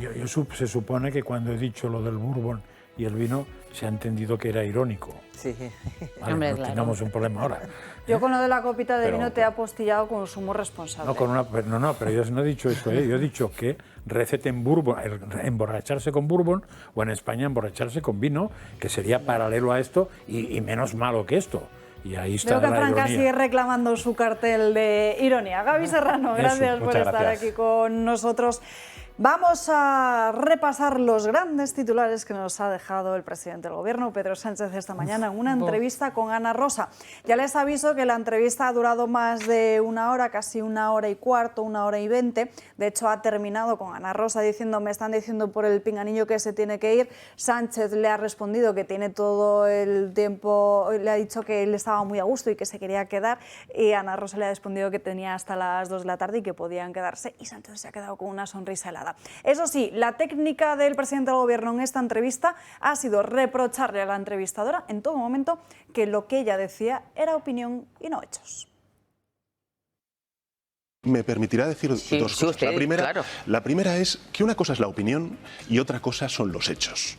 Y no se puede, confundir la opinión con los hechos. He leído en otro medio de comunicación decir que yo me fui con el Falcon a la República Dominicana con 20 y tantos amigos, con mi mujer, a celebrar no sé qué, cuando en realidad donde estuve fue en la cumbre iberoamericana con el jefe del Estado, con el rey Felipe VI. Usted muchísimas veces de opinión. Pero no he mentido. Cambio de opinión. Pero no he mentido. Bueno, usted llámale como lo quiera. No es lo mismo. Me permite continuar y desarrollar el argumento.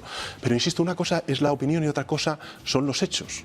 Plantea distintas cosas, insisto, de nuevo es su opinión, pero ahí están los hechos y los hechos están demostrando, Ana Rosa, permítame que le diga que el Partido Popular está tragando con toda esta retahíla de cuestionamiento de la violencia de género, de decir que es violencia intrafamiliar. Pero el CIS, junto con otros medios de comunicación, por ejemplo, Grupo Prisa, creo recordar también que El Diario, lo que hacen es mostrar públicamente, con transparencia, con absoluta transparencia, sus ingredientes. Hay otras encuestadoras a las cuales usted, por ejemplo, se refiere, que lo que hacen es darte el plato. No te dicen exactamente, ya cocinado. No, ya te dan el plato cocinado.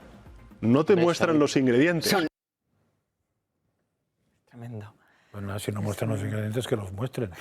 Yo ahí le doy la razón si hay una manera de presentar las encuestas, que es, diríamos, los datos científicos, pues hay que ponerlos. O sea, ahí le doy toda la razón. En lo demás, le doy la misma razón como cuando dijo que no dormiría por las noches, que no haría tal, que no haría... Es decir, es un mentiroso compulsivo.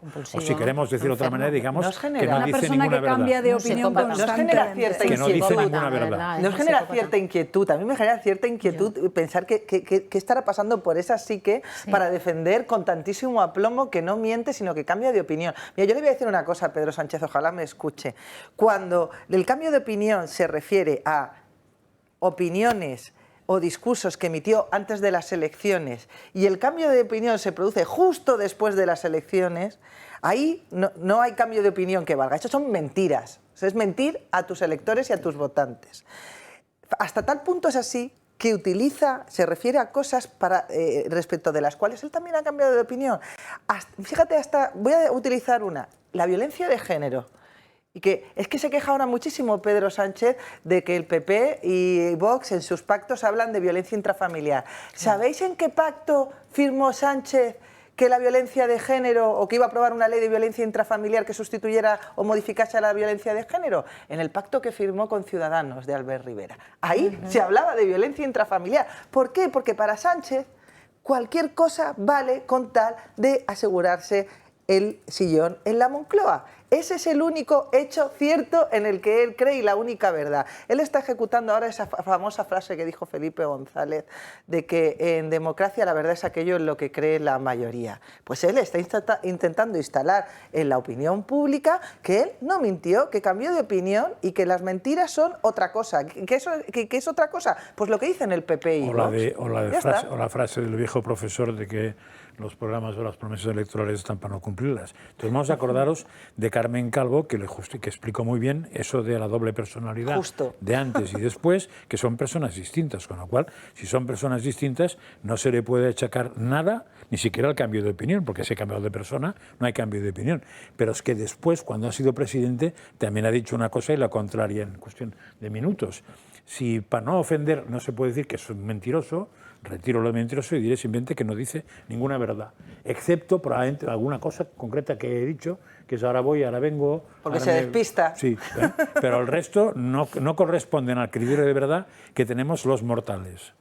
Igual están equivocados los mortales y él no está equivocado. Yo lo que espero es que los votantes entiendan muy bien que los que no se equivocan nunca hay que darles de comer aparte. Con el tema de... Yo solo sé que España necesita con urgencia personas dispuestas a entregarse plenamente a la búsqueda de la prosperidad de los españoles, que necesitan políticos que no mientan, porque ya está bien, es que esto es un auténtico disparate, y que trabajen por la soberanía nacional. Que aquí uno de los grandes problemas que tenemos es que hemos cedido soberanía nacional. Es que estamos gobernados por unas agendas extranjeras a las que solo se opone Vox, que no miran por los intereses de los españoles, que son quienes nos han encomendado la tarea de hacerles una vida mejor, de que les administremos de una forma que les beneficie a ellos, no que beneficie a otros países o a otras entes supranacionales o poderes económicos. Y esa es la realidad. Nosotros decimos la verdad y a lo mejor por eso no nos va todo lo bien que nos merecemos que que nos vaya, ¿no? Porque nosotros ni vamos a prometer nada que no podamos cumplir, ni vamos a mentir a los electores, ni vamos a ser unos trileros como estos partidos tradicionales, y yo lo digo sinceramente, del Partido Popular y del PSOE, porque yo en el Partido Popular estoy escuchando a los trocitos que estamos escuchando de Feijóo, pues habla de modificar, habla de ajustar, pero ha hablado poco de derogar. Lo único que me ha gustado que ha dicho han sido las frases que plagia a Vox, porque es como opera el Partido Popular, plagia a Vox en todas las campañas electorales.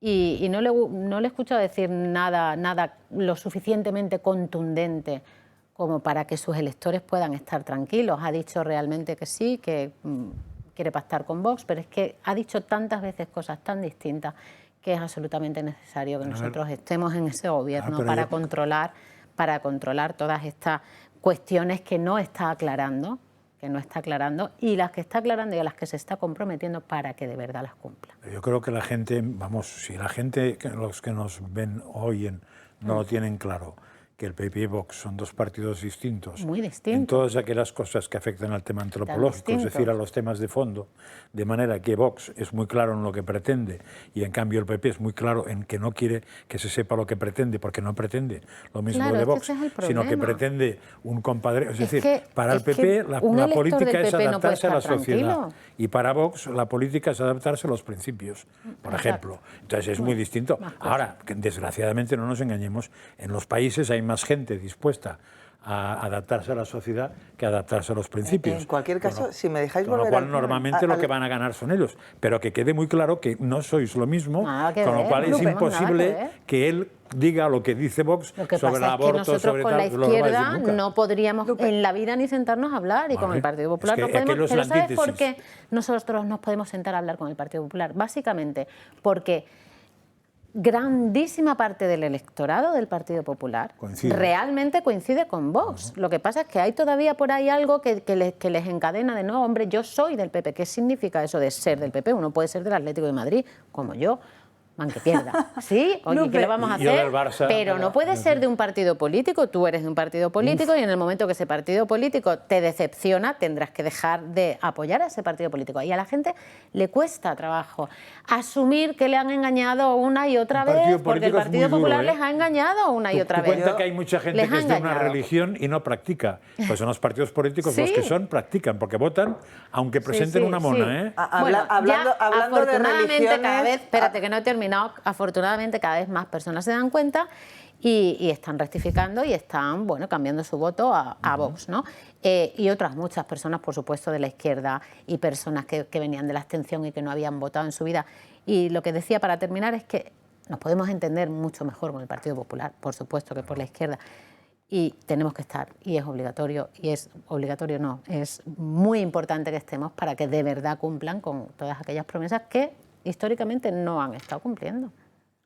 Hablando de religiones, a mí, y volviendo al tema de la entrevista de Pedro Sánchez con Ana Rosa, hay dos aspectos que me gustaría señalar porque me han parecido estupefacientes, hablando también de drogas.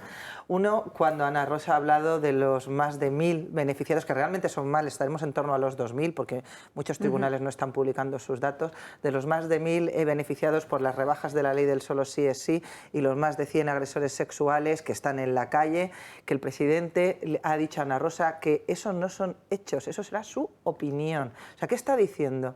Que los datos que emite el Consejo General del Poder Judicial periódicamente, que están sustentados en resoluciones judiciales, es una opinión.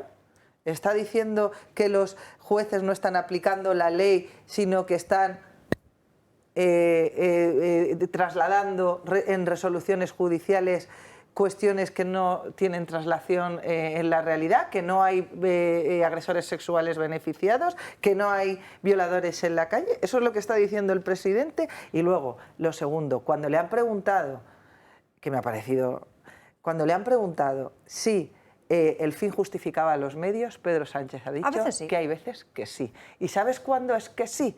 cuando ese fin es que él permanezca en la presidencia del gobierno. Es cuando le beneficia a él. Persona, es su persona. O sea, a mí me genera mucha inquietud escucharlo. Creo que hay algo que no funciona bien en la cabeza del presidente.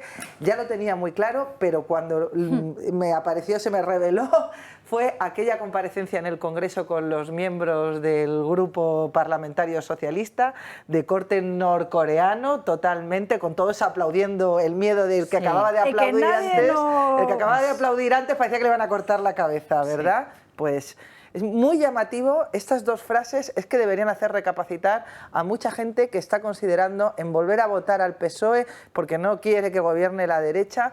De verdad, un señor que es, a ellos que gustan mucho el negacionismo, que es negacionista de las agresiones sexuales y de los efectos que ha tenido una ley que ha aprobado su ministerio y que ellos mismos han tenido que, un ministerio de su gobierno y que ellos mismos han tenido que reformar. Un señor que es capaz de negar eso no puede ocupar un cargo público, no puede, sencillamente. Es tan negacionista de sí mismo que ha llegado incluso a negar que usara el Falcon para irse a cuestiones personales. Además, ojo, la exclusiva, la portada de hoy del diario El Debate, porque hay muchos vuelos que no están de todo claros quién los ha usado. El misterio de los 33 vuelos fantasma del Falcon a República Dominicana. La Moncloa solo asume 5 de esas excursiones y sus escalas técnicas con Pedro Sánchez al frente. Habría, según este periódico, otros 28 desplazamientos a este país americano que no están del todo claros.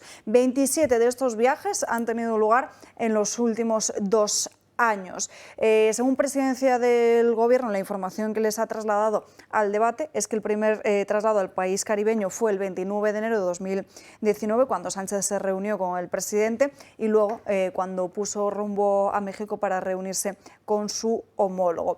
De momento no está del todo claro, no han confirmado al debate cuáles son esos 28 viajes o quién estaban en el Falcon en ese momento. En fin, vamos ya con los datos del paro que conocíamos a primera hora de esta mañana, que corresponden con la situación del pasado mes de junio, porque lo que veíamos era como el pasado mes bajaba con 50.268 personas con respecto al mes anterior. El paro registrado se sitúa en total de 2.688.000 ciudadanos. El verano, como saben, suele ser una estación que impulsa el mercado de trabajo, aunque este año la afiliación a la Seguridad Social no ha cogido tanto vuelo como en otros años. De hecho, firma el menor ritmo de crecimiento desde junio del año 2015. ¿Cuáles son los sectores en los que vemos un descenso más significativo del paro? Pues servicios, con 42.000 personas menos en desempleo, en industria 4.000 personas menos y construcción. El desempleo en los jóvenes, que aplaudía esta misma mañana el presidente del Gobierno que descendía, bueno, es el descenso menos acusado, marca un nuevo mínimo histórico, porque en 3.500 personas se ha reducido el empleo juvenil, que supone una cifra que es la mitad de lo que se había reducido el pasado mes de febrero. Todo esto sin contar, además, la pócima mágica de Yolanda Díaz, que siguen sin incorporarse los fijos discontinuos a la estadística oficial de parados. Sí, a ver, hoy es muy interesante ver con los mismos datos, porque son los mismos, sí, lo que dicen algunos periódicos, lo que dicen las televisiones y lo que dicen los distintos políticos. Yo había recogido para Twitter justo lo que has dicho, que desde 2015 habíamos batido el récord malo, sí, o sea, era la peor cifra. Pero antes de llegar a eso, que he tenido que buscarlo, en las televisiones todo el mundo aplaudía el buen dato del paro. Y yo vuelvo a recordar que la semana pasada lo sacamos varias veces, que salió un informe de Bruselas, sin saber exactamente qué Bruselas es, pero de la Unión Europea, donde explicaba que en España hay entre 1 millón de tapados ocultos y 900 y pico mil de trabajadores muy jodidos, por decirlo así. O sea, no sé cómo le llamaba, así no lo ponía el informe. No me acuerdo de la palabra. Pero ponía infraocupados, trabajadores infraocupados, sí, ponía. Con lo cual estamos hablando de bastante más. Sí. A mí me llega la información de uso de que estamos ahora en 3.300.000 más o menos, sí, oficialmente, con los datos del propio Instituto Nacional de Estadística o del propio... Está aquí. Son 3.200.000. Es eso. Efectivamente. O sea, que es mentira, pero si es que todo lo que proviene del ministerio de estas, bueno, del gobierno de Sánchez o de Yolanda Díaz es mentira. Yo lo que no entiendo es cómo tienen la cara de presentarse a las elecciones y de ir de tele en tele y seguir mintiendo, claro, y seguir publicando mentiras y seguir, es que de verdad, a mí se me caería la cara de vergüenza decir una sola mentira, pero ellos es que se dedican a eso, se dedican a mentir. Yolanda Díaz, Pedro Sánchez se dedican a mentir, ese es su trabajo. Mentirle a los españoles y prometer cosas que no pueden cumplir y al día siguiente lo contrario. Malena, mientras no tenga coste político mentir, van a mentir los mentirosos. Ese es el problema. Cuando tú pilles a un señor, que yo pondría una ley, que me lo he dicho más de una vez, y siento otorgarme la de esto, porque lo he pensado desde hace mucho tiempo. Cuando pusieras que una mentira en público inhabilita para el cargo político, o sea, la política cambia. Absolutamente, radicalmente. Bueno, más que una mentira, que a lo mejor puede ser muy tal, una promesa electoral. No, yo una mentira. Una promesa, o por ejemplo, el decir que sea determinante para la decisión. Yo que lo pilles con una mentira. ¿Cuántos en cuestión de, por ejemplo, de pactos? Vosotros en el Congreso preguntáis, ¿no? Por favor. Haces preguntas escritas y orales. Sí, claro. Bueno, pues unas preguntas para que te tenga que responder la verdad. Y si te responde una cosa que no es verdad o no te responde, pues ya tendría que tener un problema. Pues si no, no sirve para nada control parlamentario. Rueda de prensa del Consejo de Ministros en estos momentos que aprueba de una vez por todas el fin de la obligatoriedad de las mascarillas. Ante cualquier adversidad o situación de crisis sanitaria que podamos encontrarnos. Por lo tanto, son 1.207 días después de esta situación epidemiológica, pues 1.207 días que tenemos una situación epidemiológica totalmente distinta. La situación desde noviembre del 22, del pasado año, viene estando equilibrada, incluso podemos decir que da muestra de una tendencia decreciente, tanto en el número de fallecimientos, también en el número de hospitalizaciones, no llegan al 1%, en el número de camas ocupadas por pacientes COVID tampoco llega al 1%, y la presencia en UCIs también se ha reducido considerablemente. Esto, junto con el hecho de una menor virulencia de la variante de Omicron y junto con este mayor porcentaje de inmunidad, de vacunación y también debido a la infección natural que se ha ido produciendo, pues nos llevan a concluir que esta enfermedad ya no constituye una situación de crisis sanitaria en España y que va acorde, además, con lo que... Estaban escuchando a José Miñones, el ministro de Sanidad, anunciando definitivamente el fin de las mascarillas en los centros sanitarios y también en las farmacias, que era una obligatoriedad que estaba vigente hasta el momento, aunque sí que es cierto que hay muchos de los ciudadanos que ya no la llevaban, como es evidente y como todos hemos podido comprobar. Ha mostrado su agradecimiento tanto a Salvador Illa como a Carolina Darias por haber estado al frente del Ministerio de Sanidad en estas últimas legislaturas. Hablábamos del asunto del paro. Hay otro informe que es bastante llamativo, que son unos datos de Eurostat, que calcula que casi un 30% de la población española está dentro de la categoría de trabajadores pobres en aumento. España solo estaría por debajo de Rumanía, Bulgaria y Grecia. Lo que es peor, en estos tres países esa tasa ha bajado significativamente, pero en España no es que se haya mantenido, es que ha aumentado. Es que efectivamente en España nuestros políticos se llenan la boca de políticas para jóvenes, de la salud mental, pero luego aquello sobre lo que se construye la salud lo ignoran, que es precisamente la estabilidad. Sin estabilidad es muy difícil que pueda haber salud mental. Entonces, en España hay un grandísimo problema con el mercado laboral. Tenemos unos costes laborales muy altos y unas tasas de desempleo juvenil inasumibles. A mí me parecen muy interesantes algunas de las propuestas que se han puesto sobre la mesa para incentivar, cuando hablaban de los distintos programas de los partidos políticos, había algunas de Vox y otras del PP, para incentivar la contratación juvenil. Tenemos que asumir, además, que en España necesitamos aligerar los costes laborales, es decir, tenemos que mirar lo que hacen países como Dinamarca, en los que la tasa de paro es muy baja, precisamente porque los costes laborales no son tan altos. Una cosa es garantizar los derechos laborales y otra es que en España hay veces que para poder es imposible mantener abierta una empresa y mantener el empleo de 10 trabajadores porque tienes que despedir a 2 y los costes del despido son inasumibles. O sea, es que esta es la realidad española. Sí. Y luego la economía española está muy dopada. Es cierto que todavía no nos ha estallado en la cara el melón de la economía, lo va a hacer antes que después, pero cuando yo digo que está muy dopada ya no es solo el tema de los fijos discontinuos, que es verdad, y el dinero que está entrando de Europa con los fondos Next Generation, etcétera. Es que el programa de compra de deuda española por parte de la Unión Europea está tocando a su fin, es decir, se está haciendo de forma progresiva. Pero cuando eso se desaparezca, cuando la Unión Europea se retire y deje de comprar deuda pública, tenemos un problemón tremendísimo. Vamos a ver seguramente otra vez cosas, no con la misma entidad, pero vamos a ver cómo se dispara. La prima de riesgo. La prima de riesgo, vamos a ver cómo va a seguir creciendo el desempleo y eso es que es algo que está al caer y por desgracia le va a tocar otra vez gestionarlo a un gobierno de derechas. Hay que poner de manifiesto que, por supuesto, los jóvenes son una prioridad porque deben tener un futuro, tienen que ver la luz y tienen que saber que van a poder vivir, tener una familia y tener un empleo estable. Pero hay un dato que no lo hemos comentado que a mí me preocupa también muchísimo, que es el 53% de los parados tienen más de 45 años. Entonces hay que darle una vuelta total a las políticas de empleo porque eso es un drama en este país. Mayores de 45 años, el 53%.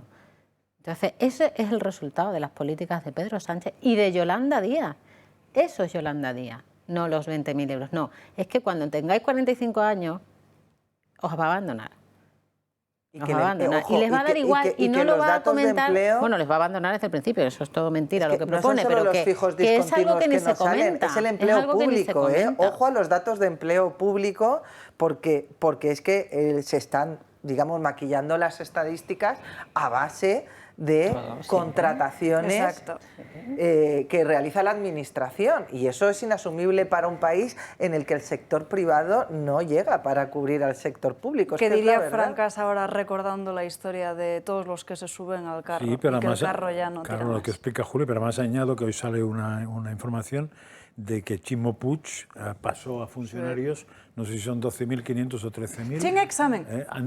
Sin examen, antes de las elecciones, ¿no? Nos vamos ya con el bloque de inmigración que se nos va agotando el tiempo. Seguimos muy pendientes de Francia, donde hoy se cumple una semana de la muerte de Nael, ese joven musulmán de 17 años que murió después de que un policía le disparase en medio de una huida en un control policial. Por sexta noche consecutiva, se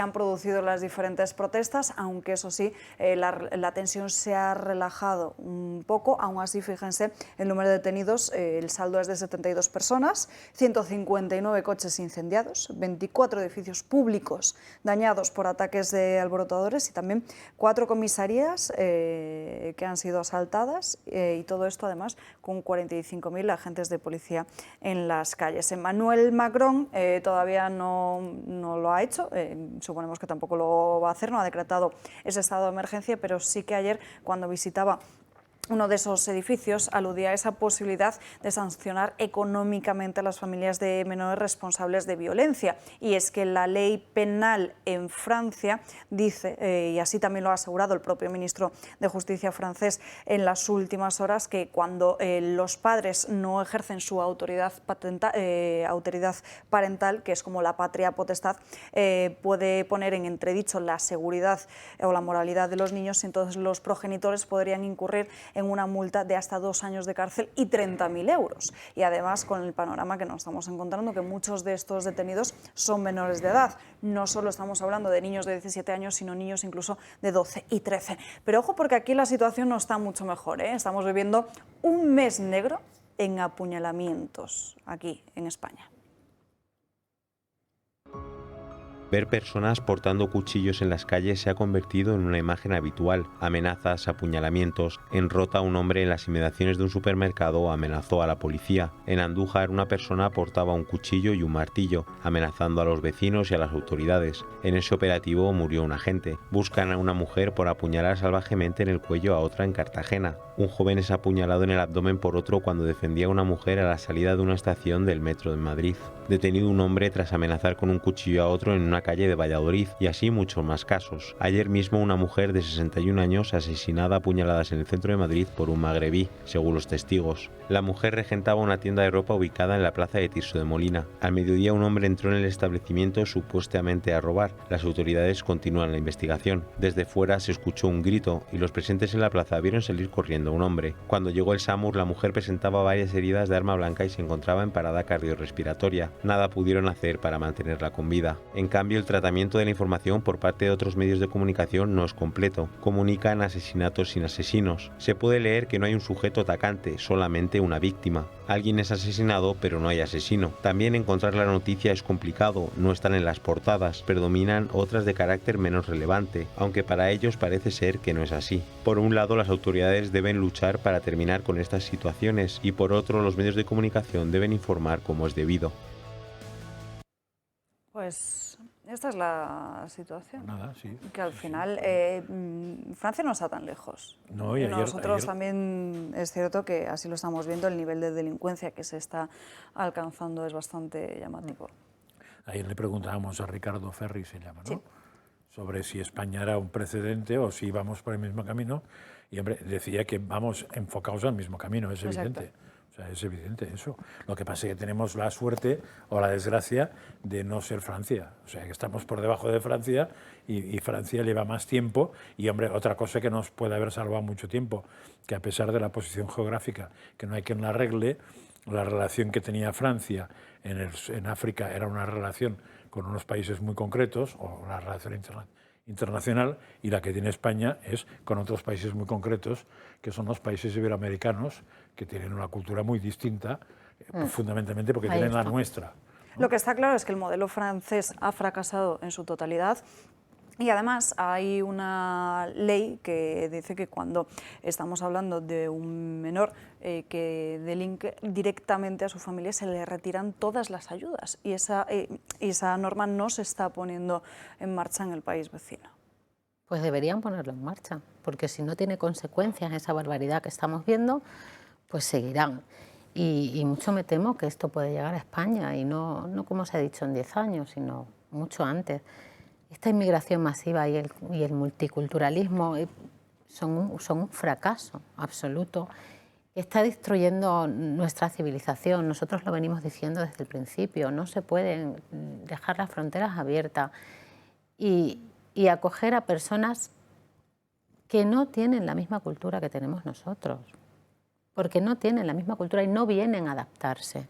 Ojalá fuera posible, ojalá nosotros tuviéramos la capacidad de acoger a todo el mundo y que toda la gente que viniera con buenas intenciones, viniera con intención de trabajar, de aportar, de asumir nuestra cultura y nuestras tradiciones, pero es que no vienen a eso, son culturas que son totalmente incompatibles con las nuestras. Decía ayer Rubén Pulido en una entrevista en El Gato al Agua, que pueden volver a ver a través de nuestras redes sociales, que no venía el ingeniero, que venían los de los machetes. Claro, y vienen además a una edad, con una edad, y vienen la mayoría hombres, o sea, es que es muy peligroso porque les estamos viendo que no tienen buenas intenciones. Hace como 20 años creo que fue Mohamed VI, ¿no? El que dijo que... Hassan II, allá por los 90, si no me equivoco. ¿Y yo por qué he dicho Mohamed ahora? Ah, bueno, es que ya sé por qué lo he dicho, ya sé por qué lo he dicho. Esas declaraciones del rey Hassan sí, II ¿los habéis puesto? Que decía que evidentemente nunca se iban a integrar, pero ni en Francia ni en Europa.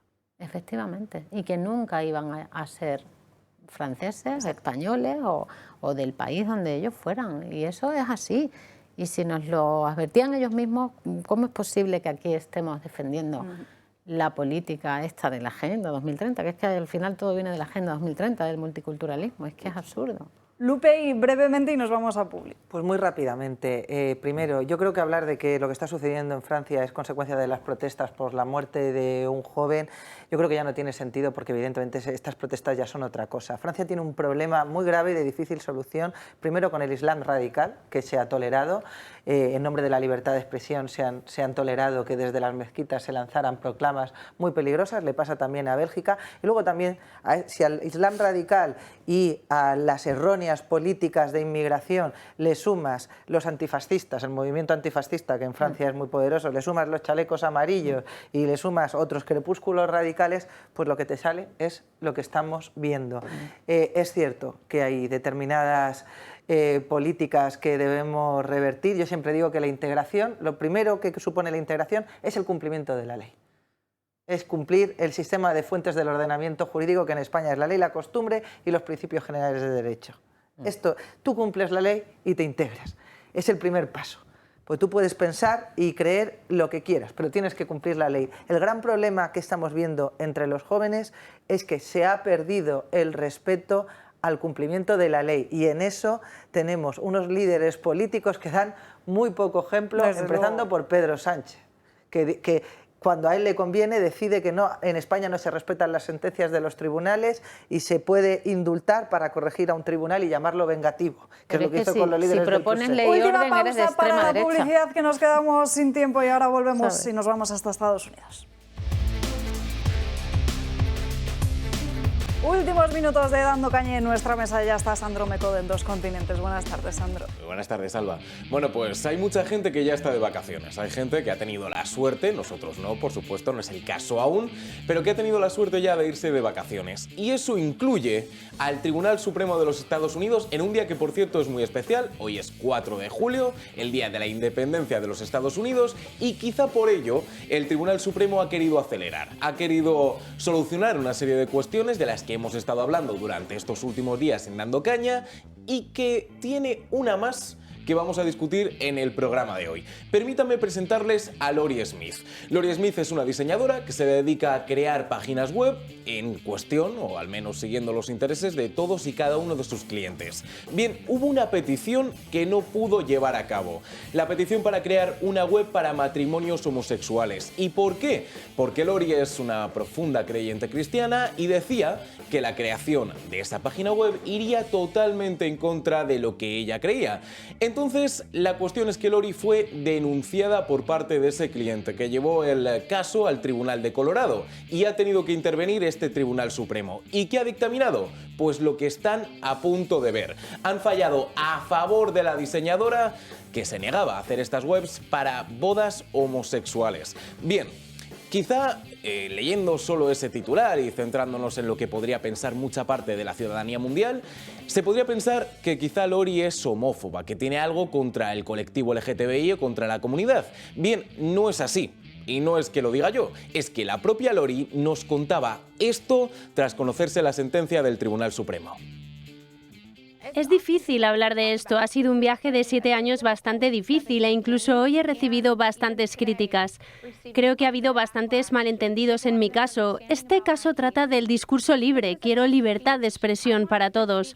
Tengo clientes de todo tipo, incluyendo clientes que se identifican en la comunidad LGTBI.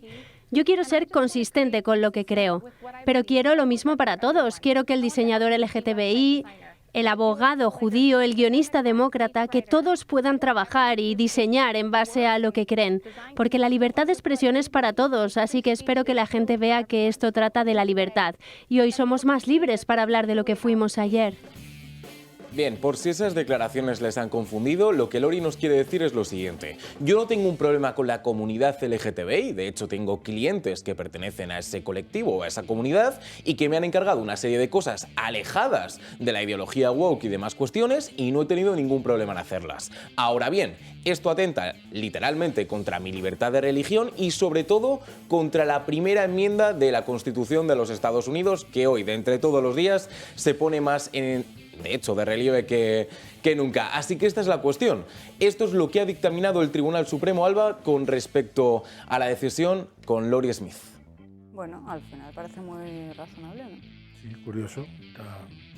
Interesante. Después de todo lo que estamos y comparado con viendo, lo que tenemos aquí de tribunal comparable, pues por eso. Es muy interesante. Bien, sabemos que prime la libertad en vez de el sectarismo y esas cosas, ¿sí? Sí, pero el problema es que se está desatando una guerra en Estados Unidos, porque dicen que ese tribunal, que está compuesto por 9 magistrados, estaría compuesto por 6 de ideología republicana y 3 de ideología demócrata. Entonces, claro, aunque ha habido a mucha gente que le ha parecido un veredicto de lo más razonable, aquellos que apoyan a lo woke o que apoyan a los demócratas piensan que no, que es todo lo contrario. Entonces, ahora mismo el ambiente es de batalla, y lo cual además es bastante curioso porque la primera resolución que ha tomado el Tribunal Supremo de los Estados Unidos en la última semana fue una a favor de los demócratas. Ahí no hubo problema, pero cuando nos hemos metido en cuestiones como la categorización positiva de los alumnos en cuanto a la raza a la hora de entrar en las universidades, o la reducción de deuda, o este último caso que acabamos de ver, el revuelo que ha habido a nivel demócrata ha sido brutal. Y recordemos que Biden llegó a decir que la manera de cargarse esto era aumentar las plazas y lo prometió que lo haría, y de momento no lo ha hecho. Pues es que es una cuestión que está ahí en batalla también, porque Alexandria Ocasio-Cortez, que es una de las congresistas, digamos, de más izquierdas, ha llegado a ser nombrada incluso comunista por parte de muchos estratos de la sociedad estadounidense, tenía ese plan que justo comentabas, mira, si no podemos echar a ningún juez, porque es verdad que sus trabajos son vitalicios, pues vamos a aumentar, vamos a hacer que haya más jueces para que la mayoría sea acorde o afín a la ideología demócrata. Se ha topado con la propia oposición de un Joe Biden que a veces dice lo que tú dices y a veces dice todo lo contrario. Y entonces, como Alexandria Ocasio-Cortez se ha encontrado con este panorama, ¿qué ha dicho? Vale, si no puedo aumentar la cantidad de jueces y no puedo echar a los jueces, quizá la solución es lo que están a punto de ver: simplemente limitar su poder. ¿Dices también que el poder de los jueces debería estar limitado? Sí, totalmente. Y esto no es un desarrollo nuevo en la historia. Es parte de nuestro sistema de controles y equilibrios. Los tribunales, si tuvieran que proceder sin ningún tipo de límite en su poder, sin ningún balance, comenzaríamos a ver una expansión autoritaria sin límites y nada democrática en el Tribunal Supremo, que es lo que vemos ahora. Bueno, una propuesta que se ha encontrado con una contestación, y además por parte de una jueza. Esta gente no tiene ni idea. La gente a la que acabamos de escuchar no va a hablar de reinterpretar el estatus congresional. Están muy enfadados por eso. Mira, el Tribunal Supremo tiene un trabajo, y su trabajo es mirar a la legislación que les han presentado y decidir si es constitucional o no. El hecho de que no les guste es problema suyo. Si no te gusta, aprueba otra ley. Estás en el Congreso, Alexandria, deberías saberlo. Es lo que haces todos los días, o eso creo. Básicamente lo que nos cuenta la jueza es lo siguiente: el Tribunal Supremo está haciendo su trabajo. Si a ti no te gusta, Alexandria, haz tu trabajo. Propon una ley para que esto se regule, o para que haya alguna especie de medida contra ese Tribunal Supremo corrupto que dices que hay, y que las cosas se solucionen. Es decir, Alexandria, haz tu trabajo. Podrías decirlo más alto, pero yo creo que no más, claro. Y puedo decirlo muy alto, ¿eh? Damos buena fe los que te escuchamos a diario, Sandro. Gracias. Y hasta aquí hemos llegado, no hay tiempo para más. Gracias a todos por acompañarnos a lo largo de esta mañana Dando Caña. Nosotros nos despedimos, pero ya saben que tienen el Telegram de Julio, que hoy no ha podido estar aquí en esta mesa de debate, Julio Ariza el Toro, donde pueden encontrar información alternativa, opinión muy interesante y sobre todo vídeos que seguramente no les van a mostrar en casi ningún otro sitio. También nuestra página web para leer las últimas informaciones y recordar los mejores momentos del Toro Televisión, eltorotv.com, y ya esta tarde la redacción abierta con Xavier Orcajo. Nosotros nos vemos mañana aquí, puntuales como siempre a las 12 en Dando Caña. Que tengan un feliz martes y gracias por escogernos.